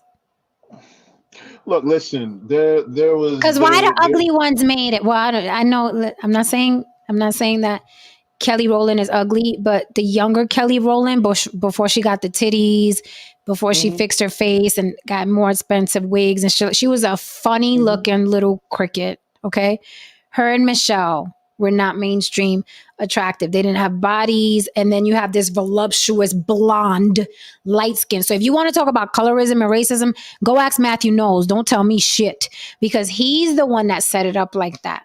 He set it up like that. There's another person who took from the gameplay of Beyonce and made sure that she was the focal point for a while, and that is Nicki Minaj. Nicki made sure that there were no girls coming in there making any money for a while, and she didn't work with anybody till later years. Till she wanted to make sure she was the only bitch, and then later she started collabing with people, and not even like other female rappers, pop stars like Rihanna, and you know what I mean. And Nicki Minaj was, I'm just flat out said, and I know this from people who worked with her, people who used to be her management. She's a fucking bitch. Oh, I mean, that ain't hard to see. That ain't hard to see. She was hell on wheels for a lot of people, and a lot of people were waiting on a lot of this shit that's happening to her now. They were waiting. Yeah, that's true. Don, Janelle Monáe looks like a baby doll in person. I've seen her in person. She does. She's very, very cute. I mean, she's corny as fuck. Janelle Monáe is corny, but she's a great live performer, and she's really pretty in person. I've seen her perform. She is. That's very very true. pretty in person. I'm glad she stopped wearing them suits. Not the suits. She was wearing that Cab Calloway shit. But you heard that, the Cab Calloway. I'm done. Yeah, I'm done. I hate you right now. Like, yeah, I'm glad she's sexy now. Like, but you know what's funny? She was on an interview, and people were like, "Oh, why you dressed like that?" Remember, she was like pushing for a while, like, "Oh, I don't got to show my body, blah blah." And then she did an interview. And she fucking said that the only reason like she covered up like that is because everybody else was naked, and she just wanted to go the opposite way. So it wasn't really, she wasn't really being conservative. She was just going the opposite way, because you see how she dresses now, tits ass for days everywhere, tits ass here. I mean, and it's an amazing body. It's an amazing natural body. When she came out that one day and she started showing her shit, I'm like, oh, okay, you got some. No, recently she did the NBA All-Star thing. She came out, and I thought the outfit was stupid for that event, but the outfit really showed her body. But I thought it was stupid for that event. When I saw her shit the first time, I was like, oh, You got that I got bills body. Right. I see that. Like She was like, time to show you the ass and tits. These bills are piling up. So, before that, you were doing that. I'm creative. I'm trying to find myself, and then you was like, I got bills. you got bills, and I'm not mad at it, baby. yo, She has you a said nice Cab body. Calloway. Like she's doing like it's got the Troubadour shit going on, and I'm like, the fuck. And then she you're came having out some sexually moments. fluid and gay, and she did And that whole she had a spiel. moment. She had a moment where she was gay and then fluid, and then Yeah. she just started dressing like a hoe. And I was like, oh, so I guess Right. this is where we are. You know what I mean? Like, you know what? I did a few Mm. joints with DMX. Oh, you did a few joints with DMX? That's cool, man. My old manager used to manage DMX, and he showed me X before 4321 came out. And he said, Kareem said, "What you guys think about Sweetie? Not a fucking thing. I nah, don't think about. She falls in I think that she looks great. category. She Yeah, I looks mean, but great. she falls in that category where all them bitches got BBLs and all of them are cute. They all got the same face. She's a cute girl, but so are 50 other bitches in the industry now. Like it's like Like DMX, you know what's real funny about DMX is that, and just so that y'all know, yes, rest in like how peace, D. DMX, like how DMX was, he really wasn't acting. That really DMX was the kind of dude like for a guy like me, I'd be real nervous going out because you'd be outside and thinking like you just doing some regular shit, and then X you just be chilling with X, and then the littlest thing will have this motherfucker set off, and you're like, oh my god, man, you just hoping like motherfuckers don't start shooting, the cops don't show But you up. know You're like, what? But you know and what? he'd really be like that though, Jim. Be like, hey, no, But let me tell you something. It was the opposite when I got to hang out with him out here in Vegas. really? Like for Yes. you, it was different. Like for us, Yes. like, and he was a cool. Let me tell you something. DMX was the coolest, realest dude you could ever meet. Like this dude was really a lover of hip hop. He was a real dude. He was like one of the last real dudes that you could ever meet. And I Yeah. didn't like know him like that, but my manager knew him like that. Like he knew him like that for like years. And he was like the realest, coolest dude you could ever fucking meet, man. But he he would be liable to fly off the handle like that. Now Jen had a different experience. She's a woman. I can understand her having a different experience. But you just be sitting there chilling, and X would just like It was like a whole rap. He was out here for like a spring break type of thing with Sugar Hill Gang. It was us, the people we were with, excuse me, hanging out. And he made it a point to, he would not allow, what I thought was so beautiful about him was he was calling me Debbie Allen the whole time. He was like, where Debbie at? Where Debbie? Go get Debbie. Like, I'm like, okay. All right.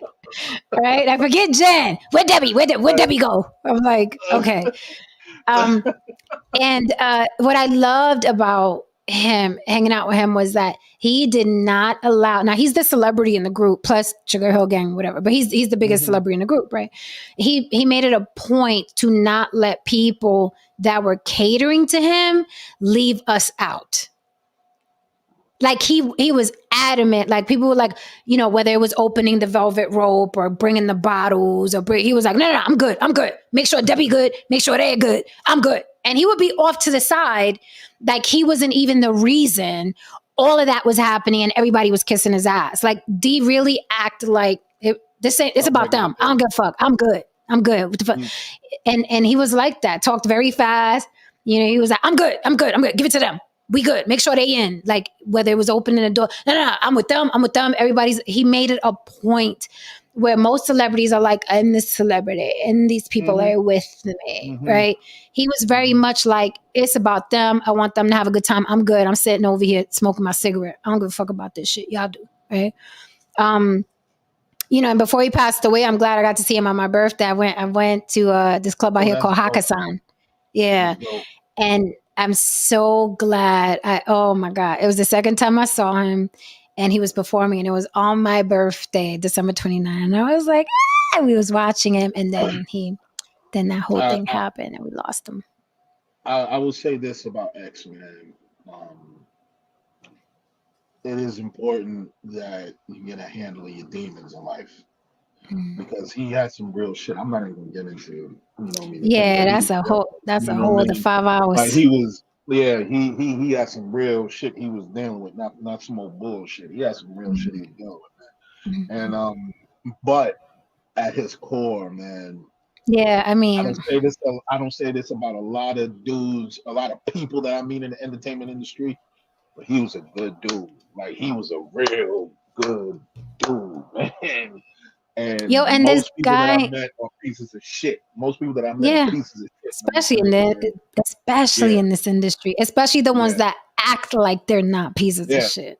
yeah, When you meet yeah. them behind the scenes, no, Cox, I don't smoke, never smoked, never will, never. I don't even like people around me who smoke cigarettes. No, sir. I don't do that hookah shit neither. Um, whatchamacallit, and it was beautiful because this big old white guy came up to him and he came up to him like he started crying. He was like, yo, I lost my brother and your music got me through. You don't understand, blah, blah. And X was like, yeah, I got you, man. He gave him a pound and hugged him. And he was just like so enamored, like, yo, you got me through the death of my brother. And I'm like, yo, that's what X did though. Like X got me through listening to him at that age, got me through working fucking corporate America, working around these white people 9 to 5, clocking in, clocking out. I hated that life with a passion. And I'd be listening to him on the train on the way, listening him on the train back home, listening him as I'm cooking. It got me through. Like it kept me so like, this is who the fuck you are, Jen. Not this corporate shit. You know how it is working with white people all fucking day. It's a whole different world. But it got me through them 20s, man. Like X was everything. He was everything. I used to. I heard. This is how I was introduced to him. I heard tapes of this guy that his previous manager had. I heard tapes of this guy when he didn't sound like that, when his voice Mm. wasn't deep and growly like that. He had this very complex style, you know what I Mhm. mean? And he had a very multi-syllabic style, like completely different.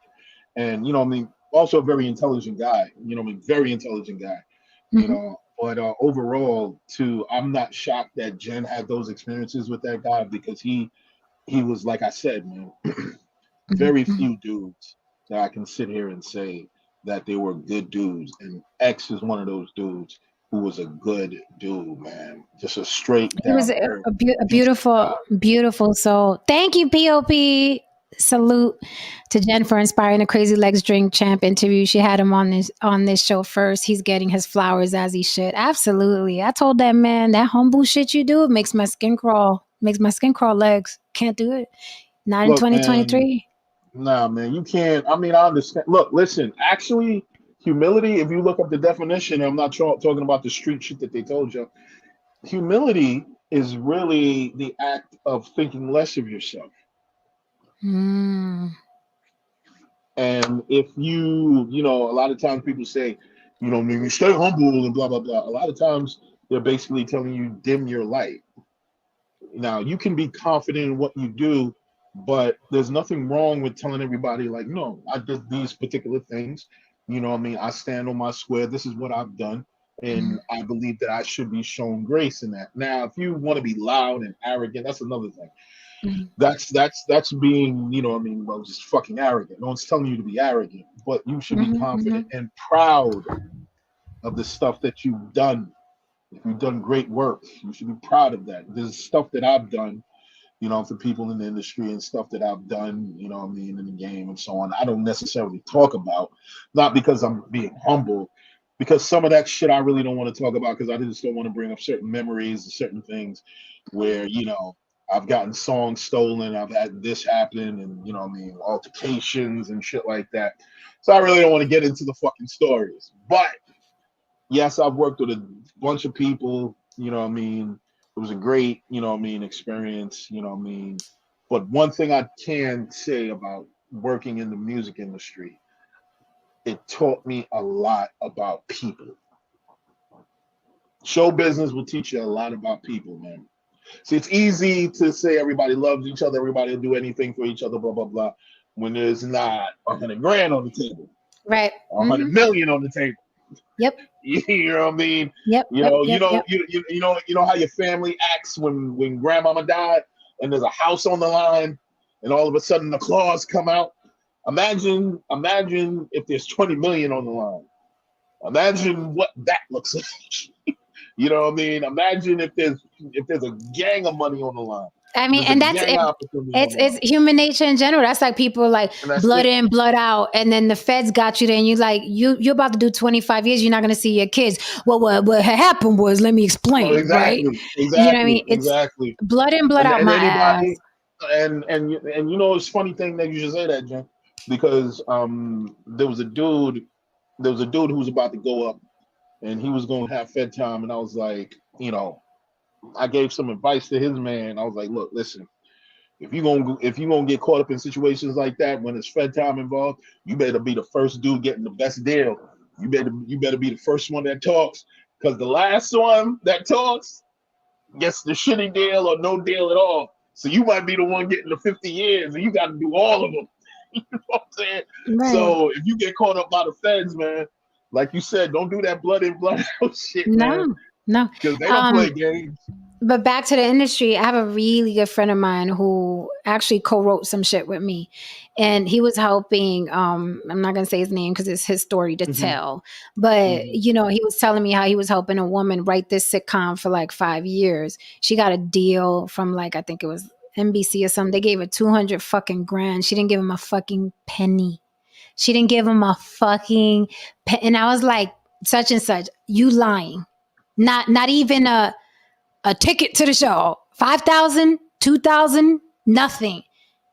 He was like, nothing. The show got picked up. They were producing it, but guess what? They dropped it. They dropped the show. They dropped the fucking show. And I was like, yo, how the fuck? 200 grand and not a fucking penny for you helping. And I know he wasn't lying because he helped me write some shit. So I know what he can do. Matter of fact, he's working on a pitch deck for me as well. So I know what he can do. I wrote an entire fucking series with him called The Sidelines. So I was like, yo, how do people sleep at night knowing that someone helped them out that much? And here's the thing. You don't even have to help me out that much. If you fucking drove me one time from point A to point B and I couldn't get there on my own, then you have to look back and give that person something. They don't have to be co-writers and if that person did something for you that you couldn't do that on that day, like that's enough to, you know what I mean, give back. Like, look, I do X, Y, and Z for you, right? I'm like, yo, not a fucking dime. I was like, how does she even like go through life? Like, yeah, I know you helped me with this, but whatever. I'm like, yo, people are funny. Look, man, Jen, it's really funny because you damn right, Kevin Samuels, dress warm. You know what I'm saying? I mean, let me tell you something, man. It's funny, Jen, because for us, the way that we see social media and we see how celebrities are praised and so on, and people are so shocked that celebrities are doing certain things. And for us, it's not that big of a deal because we spent so much time seeing all of your favorite celebrities do just absolute fuck shit. And of course you wouldn't, before social media and shit like that, you wouldn't believe us because it's like, no, he would never do that. No. It's like, no, he'll do it. As a matter of fact, he did it 5 minutes ago. You know what I mean? That's what he does. And now you're realizing that, oh, such and such is on some bullshit. Oh, such and such did that and shit like that. There was a particular point in time, and I'm just not going to name the name. Don Levon, you giving out $300K for projects? The film was becoming someone who got me out of. Cause I got projects, baby. Don Levon, you over here throwing money like that around, man? You throwing money like that? I got projects. I got some hits. Okay, I got some hits in my portfolio. Look, What's up, listen, House of man. Matrix? You got to start. You got to start coming around more, man. Anyway, Donovan said no. look, Donovan said no. I'm gonna just keep it like 100 with you. Like, there's a lot of people who are revered now that there's a particular. I know the person that I'm gonna just flat out say I really don't give a fuck.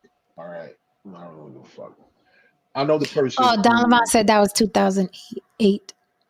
I know the person who wrote Little Romeo's whole first album, Mm-hmm. and Master P fucking didn't pay him. Donovan said, I ain't got it. You got $40 then? the infamous $40. He said, I ain't got it. You got $40 then? And not only that, Haram, but it's like when you're in with the people that are in the stories they tell you about those people that you wouldn't fucking, no, the average person would not fucking believe it. Like the stories I've heard of the people that you know straight out the horse's mouth is like, and you never look at those people the same again. Cox, you're absolutely right. He don't pay nobody. He don't pay no fucking body. That's why. Why nobody ain't whooped him yet? Oh no. He because he's fast. He leaves town fast. I mean, because he didn't even pay his own son. His own son had to go through a whole hoopla of. There's a whole lot of things connected to that man. What is he doing with the money? No, first of all, he the fuck is getting things like gold-plated ceilings and he wanted them. Yeah, it's a whole fucking shit connected to that. Don said, even if I did, I still ain't got it. Laughing out loud. I hear you.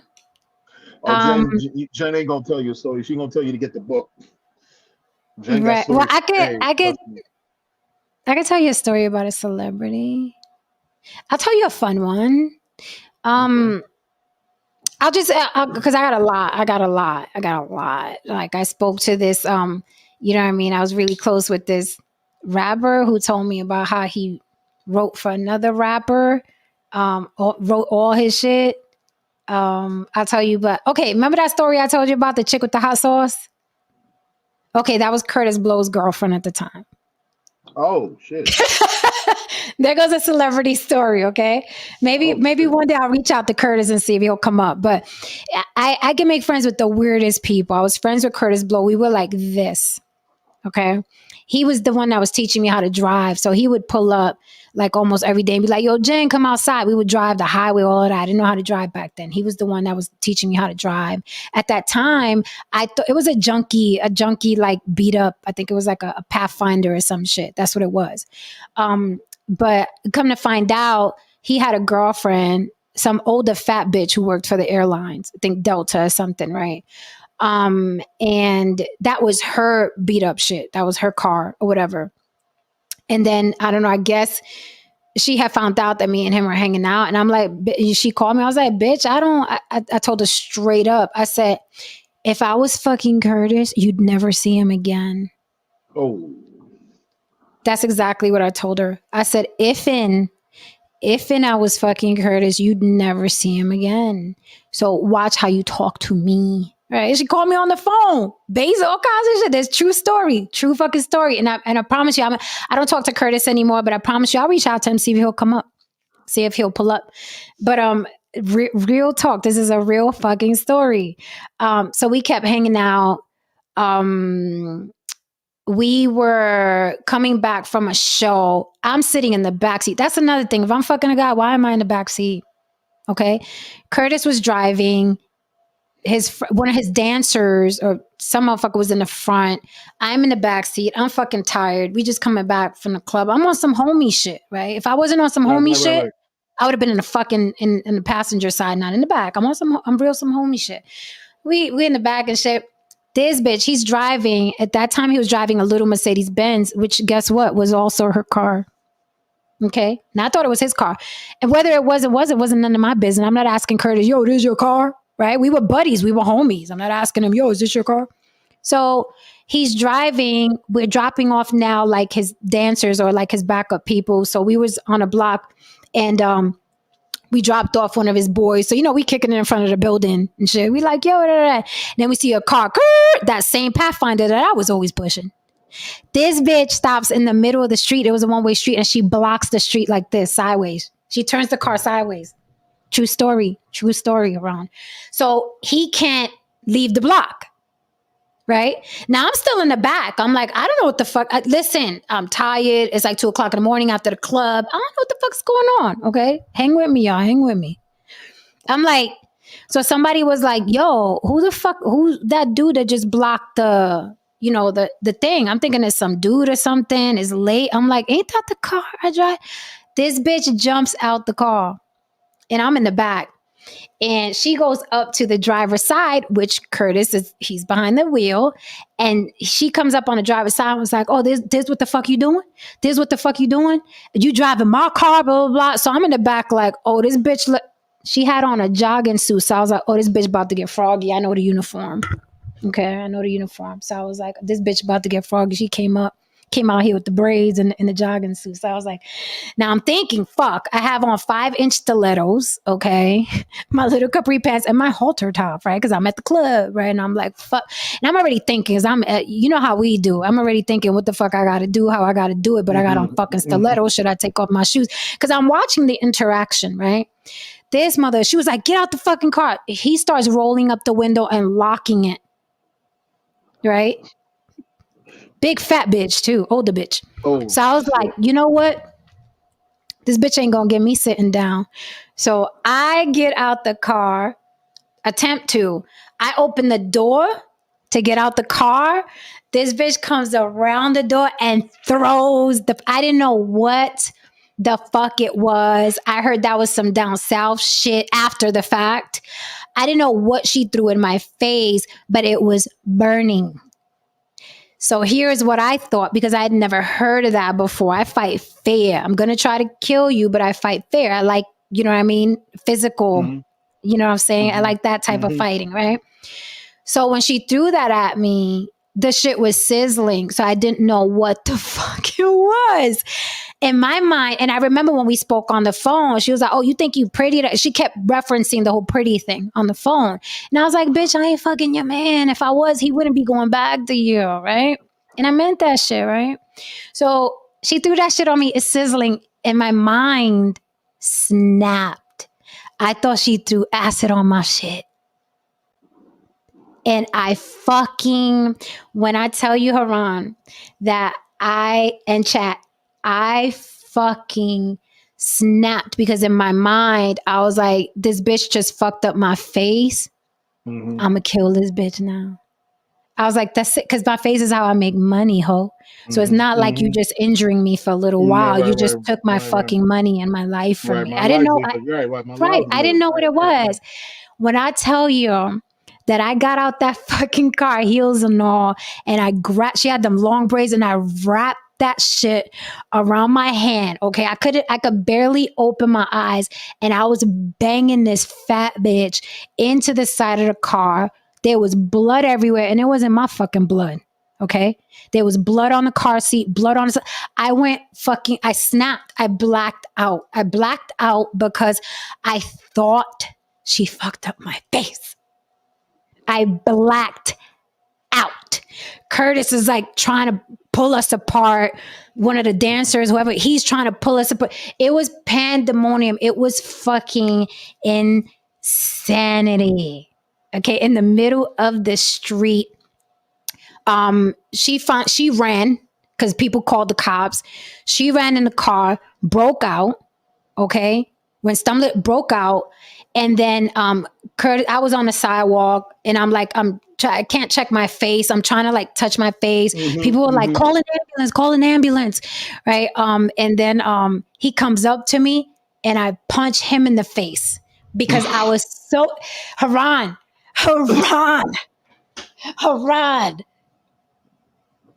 You punch Curtis Blow in the face. That's why I said, yo, my night on drink. Listen, hip hop history. I said, if I ever get on Drink Champs, I'm telling that fucking story. And Curtis can't fucking deny it. Okay, hip hop icon. But I'm gonna see if he comes up. I'm gonna see if he pulls up. I'm gonna see if, because I haven't spoken to him in fucking years. Okay, in fucking Oh my years. fucking God. I with Oh all my with all God. I had left in me, like boom. I'm talking about my whole body. He steps off the sidewalk. He didn't fall, but he steps off the sidewalk. His fucking hat flew off. They were like, "Yo, Jen, chill." I was like, "Motherfucker, this Not the it was signature hat. Not the yes." signature Curtis Blow hat. Because I was like, "Yo, this is because of It was you, hilarious. homie." What I did was she like, what did she throw? What did she throw on your "It was face? hot sauce. It was hot sauce. Oh, you be alright. Yeah. It was hot sauce." I didn't know though. Right. Yeah, come on. Because I'm Come like, on. who throws something in your face? Who does this? Right. Well, It was the obviously, first time ever. fat Southern women. I'm Obviously. like, bitch, first of all, bitch, you twice my size. Why you got to blind me to fight me? I mean, come on. She sounded like she had a good 100 pounds on you, at least. Yes. Easy. She got a good 100 pounds on you, easy. Easy. Like, she ain't have to. That's some shit you do when you're your size. You know what I mean? Yes. You know, against a motherfucking hot size. Yes. That's some shit you do. Yes. And let me tell you, she must have got the hottest hot sauce that the market fucking makes. Like Mama Jenkins hot sauce or some shit. Mama Jenkins Jackson. Right. Okay. Mama Jensen Jackson hot sauce, hotter than hot, baby. Because I'm telling you, when she threw that shit at me, it started sizzling. And I said, this bitch fucked them up. I will. And I already in my head, I was like, I'm going to fucking jail and I'm good with it, bitch. I'm good with it. That's how I was that night. I was like, I'm good with going to jail. Because usually you're like, I don't want to go to jail. I don't want to get cuffed. I want to be free. That night I was like, oh, it's on. I'm going to jail, bitch. But the ambulance came and then I'm like, then it started smelling like food. Right? It started smelling like food. And I was like, hold up, this is a, so in the ambulance, it was like, they was looking at my face and it was like, is that? And I was like, yo, this shit is a liquid, it's fucking hot sauce. And then we all started fucking dying, like cracking up. That's the only time I laughed, but I was fucking mad. And then I got home or whatever, and I was mad. I didn't want to talk to Curtis. I didn't want him to call me or nothing. Blah, blah, blah. I was like, man, fuck you. Now, like, this shit happened because you fuck out of here. Fuck, like, that bitch could have fucked up my face. He was like, Jen, you had her bleeding. I was like, I don't give a fuck because that thing could have went another way. Like, you need to control that bitch, right? So, whatchamacallit? So, a couple days later, he came to see me, right? And I went downstairs. I was like, yo, when I tell you, you know, he's brown skin. When I tell you he has scratches down to the white meat on his neck, on his face, I was like, yo, what the fuck happened to you? He was like, nah, I went to see her and then we got into a big fight because I don't want to be with her no more, blah, blah. But she scratched, and I believe he still got them scars. But you know, when you brown skin, when you get scratched, it goes down to the white meat. And she fucked him up. And I was like, oh, well. Right. And it's funny because afterwards she was like, oh, I'm a call. She was like, check this out. True, even true. She was like, I'm gonna ruin you. Mind you, this was Curtis Blow back in, I was in my fucking like 20s. Curtis Blow was already over. Right. What are you talking about, bitch? Like, she was like, I'm gonna ruin him. I'm gonna call Wendy Williams and tell her that she does crack. You know what Curtis Blow said? He started cracking up. He was like, bitch, I did crack with Wendy. What are you calling Wendy? I was like, who are you? I was like, who are you? Who are you, Curtis? Who are yo? I promise you, that is what the fuck he said. That's a tidbit I didn't know. Oh, that's what he said. He was like, bitch, you can't ruin me. Like, you're gonna call Wendy and tell, because Wendy at that time was still Wendy. Right? Okay, of course. You know what I mean? Around so that time. she was saying it like, oh, I'm gonna ruin you because Wendy, I'm gonna give Wendy the scoop. And Curtis was like, I did crack with, and I don't give a fuck what you gonna tell Wendy was. And I was like, well, he disarmed her on that, you know. But we had stopped talking. You know, there was Like the I mean, what was there friendship. to talk about? What was Yeah, there to talk about? the friendship got strained, and then he got real insulted one time because we was on the phone. And I'm telling you, he became like, the homie. And I was downtown. I was still working corporate. And I was like, yo, I fucked up. I just blew my check. Like I went shopping and I blew my check. I bought this. And he was like, oh, how could you be so stupid? Like, and I was like, motherfucker, I do this. I get paid. You know what I mean? I'll get paid Friday. It's not a big deal. And jokingly, I told him, I said, Oh boy, oh boy, oh boy. Oh boy. I've always been the same motherfucker, Haran. I've never changed. What did you fucking say? What I said was, motherfucker, I blew one check. You blew $1 million.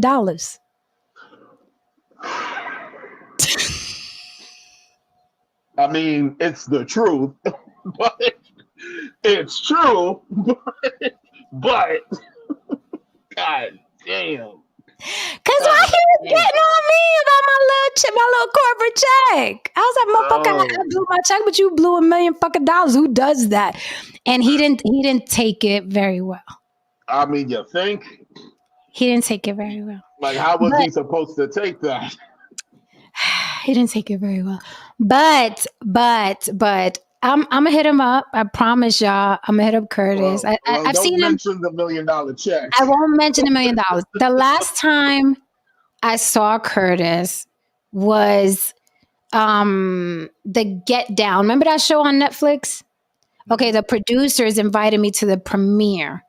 And I saw him and he saw me and we kind of did and just kept walking. Like,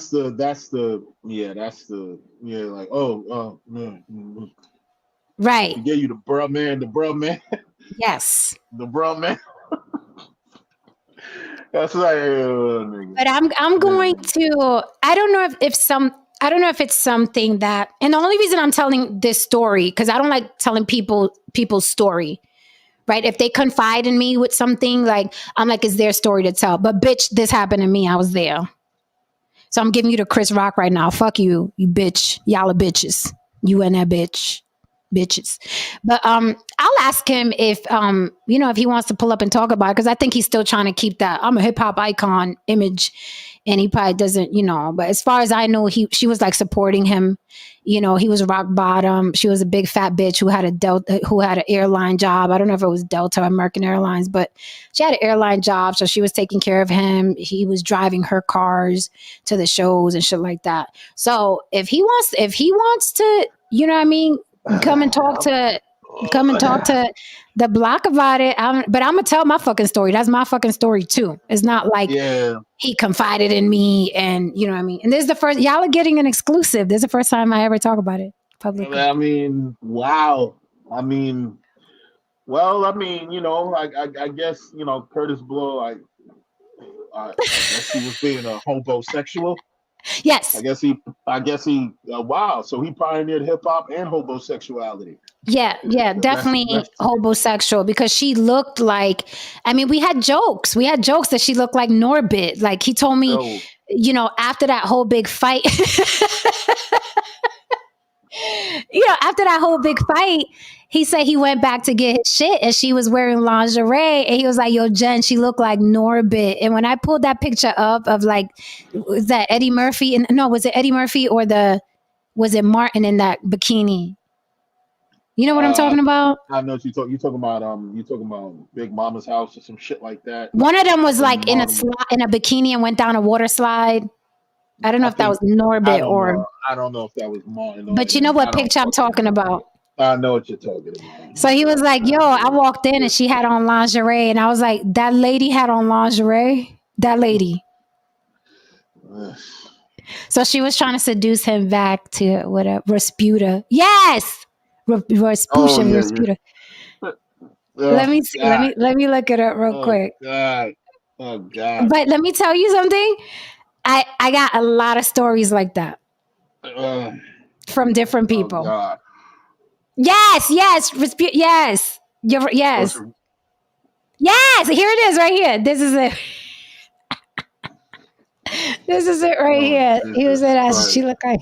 Oh. He said he went back to the house to get his shit, and she had on her lingerie. She was ready to go, honey. But yeah, y'all got an exclusive tonight. So we'll see. I mean, I'll reach out to him, see if he wants to come up. But I got a lot of stories like that. If they involve me, I will tell them. If there are stories that, a friend told me or confided in me, I will not tell them. But I'll tell the ones I was involved in. And I was involved in that shit. And Curtis and I, like, we became homies, like friends. Like it wasn't romantic. It wasn't even on the verge of being. It was none of that. I would not be riding in the back seat. I would not be, you know what I mean?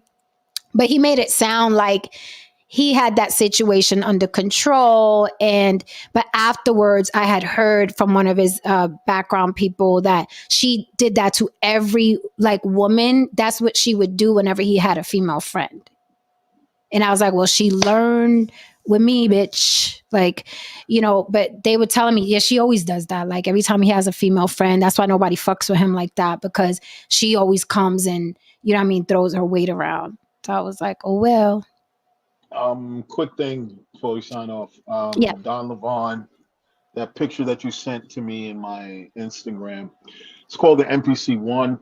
It was basically, it's not like the MPC 60 or the MPC 2000. It's basically Akai's answer to something called the Native Instruments Machine. So I've never used it. I would assume that it's dope. You know what I mean? But yeah, that's what that is. So cut it on, fool around with it, use it. You never know what you might come up with it. You know what I mean? That's dope. But Jen, I am not shocked for some strange reason why that you have these wild stories. And like I said, I'm sure you and yeah, Cox, I saw maybe 10 minutes of the first episode of the Wu-Tang series, and I cut that shit off. You didn't like it? New York niggas don't sound like that, Jen. Come on, man. Like, we don't, first of all, contrary to what you guys think, we don't use God like in every fucking, sentence. And we don't use dead ass in every fucking sentence. Dead ass. Shit, you know what I mean? Like, the shit sounded overdone. I'm like, New York niggas do not sound like this. I can't get over that shit. Like, for some strange reason, there's two accents that people just can't get right. Jamaican accents and New York accents. And, you know what I mean? For some strange reason, whenever somebody tries that shit, it always sounds overdone. And it always sounds like, no one sounds like this. Yeah, no one sounds like this. Give me some coffee. Yeah, exactly. Give me some water. What, you think I'm an asshole? Huh? Get the fuck out of here. Like, it's like, no, Norbit. No, we don't sound like this, man. Like, no. But anyway. You welcome House of Matrix. Let me tell you, I got a lot of other stories of people who are like household names that you would be like, say, what? Man,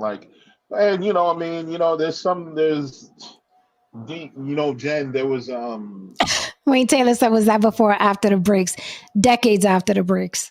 Jen, there was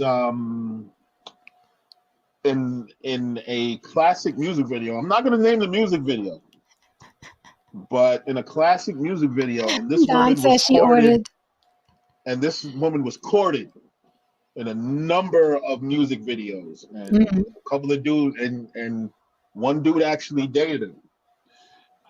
I'm not going to name the music video. It's a big classic music video. This woman died, but she was also a trans woman. Oh. She was also a trans woman, and a number of rappers dated her. Oh. You know what I mean? I'm not going to name the name of the video. Jen, I'll tell you the name of the video behind the scenes, of course. Okay. Yeah. You know what I mean? There's a number of stories and stuff like that the favorite rappers, they've done some things. Yo, Cox is stupid. He said whatever that woman threw on Al Green's chest. Was it grits? It was grits that she threw on his chest. Yeah, it was in grits she threw on. I said this bitch the whole time she got out the car, she was carrying that shit. Like, are you retarded? Bitch, I will kill you. I am my father's child. You got a little You got a little. Your dad taught you how to box. My dad and my brother. He was Yeah, up for Golden Gloves. So because yeah, you hold your hands like you know what yeah, you're doing. Like you don't yeah. hold your hands. You don't hold your hands up like other hood chicks with that weird This stance. That this that shit. that thing that is, Yeah, I that hate shit. that shit. They be Like like, that "Come shit. on, You know bitch, what I mean? bitch." This is Like them. They be like, "Bitch, yeah, bitch." that weird shit. Like what the fuck is that? And then they do this, and then they start slapping. Yeah, exactly. That's Bitch, the funny shit. bitch, That be the funny shit. bitch. Like they run up on each other and do that shit, and then they start slapping the shit at each other. Then it's like No. I don't understand it. I don't get it. But whatever, you know what I mean? That's the shit that they do. Thank you Very for the impressive, super man. sticker. Thank you for the super sticker, Carlos. Thank you for the last super chat of the night, Don Levon. Yeah, man. Oh man. I fights, but none of them. I'm Yeah, retired. man. I pray and I read the Bible now. That's wonderful. Thank you. Isn't it right? Yes. Now I'm informed. I'm a The business word. woman now, Yeah, but I got yeah. stories. I'm gonna try to get Curtis up here. I don't know if he'd want to I don't know. I never know until I ask, but I don't know if he's gonna want to participate in that. I don't know if he's with the bitch still, but this was many moons ago, so I doubt it. This was many, many moons ago. So, but we'll see. I'll Never see if he had a wants to kid come with up because he's still doing the. He's still doing the. I seen him in a couple interviews, and he's still doing the. Yeah, I'm the hip hop icon, and I was like, okay, because these are the breaks. Bring it up, bring it up, bring it up, bring it up. Hey, look, man. Shout out to Curtis Blow, man. Shout out to Curtis fucking Below, hip hop icon. There You know what I we mean? go, man. No doubt. No, for real, Yeah, no doubt. All love for Curtis. He's been through hell and absolutely. back. Absolutely. I mean, He's it's been all through. love here. You know what I mean? We love all the hip hop icons, you know what I mean? And all the guys that did their thing that helped us all get a check in show Exactly. business. Yeah, whether it was big or small, short or long of the career, you were part of a situation that helped a lot of blacks, a lot of browns get money out of here, myself included, man. So Yep. I don't know what you and Jen did. I don't know what happened, but all What I the know is fuck? that whatever you did in the studio helped a guy like me get money out of it. Right, And right, right, for that, right. I thank you. Right, right. No, listen. Shit happens. We're in this industry.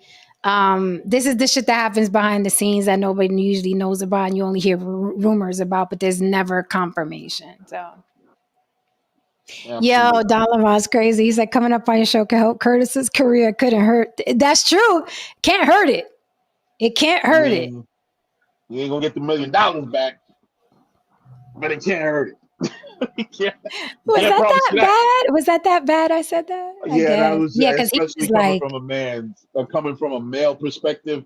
You don't need nobody you're reminding you that you lost $1 million. You don't need sorry. nobody reminding you that, like, You know what? If especially he no comes woman. up, if he comes up, I'll apologize to him on the panel. Especially not no woman, especially not no pretty woman. You know what I mean? Telling you like, yeah, nigga, that's why you blew $1 million. Like, oh, Hey, if he that comes up, hurts. I'll apologize to him publicly. I'll That hurts. apologize I'm to him. hurt, and I didn't lose. I didn't lose a dime, And you and know, I'm when I hurt. be saying shit, I be landing it like a fucking Yeah, you just 747. I land that shit. like, nah. It's like, nah. That shit don't land like a 747. That shit land like a southpaw. That shit like sound like a southpaw shot. Like boom, and like oh. My bad, like, my ticket, my buzz. All right, guys, we out of here. Damn, we almost did 4 fucking hours. Lord, I will wow, see y'all. shit. Okay, Yeah, God damn. we All will right, see y'all well, Tuesday because I gotta rest my fucking voice. Oh, yes, sir, man. So, yo, man, you guys stay up, stay clean. Stop by my page, listen to some music, watch me play some instruments, blah blah blah. get your guitar fixed so you could play us in and out. I Pause. will. I will. Okay. All All right. right. Good night, Ron. Good Good night, night, chat. folks. Thank you for holding me down. If you're here for any reason at all, still hit that like and subscribe for Mama on the way out. Leave me some comments too. It helps me with the algorithm.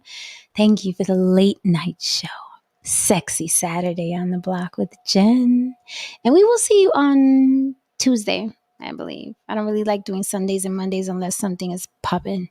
But if not, then I will see you on Tuesday. You know, I always got some interesting topics coming up. I am talking to this lady who was kind of went viral, this white woman.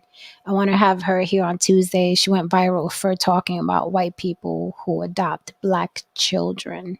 I thought her point of view was very, very interesting. Yeah, yeah. So I'll get her on here next week for you guys.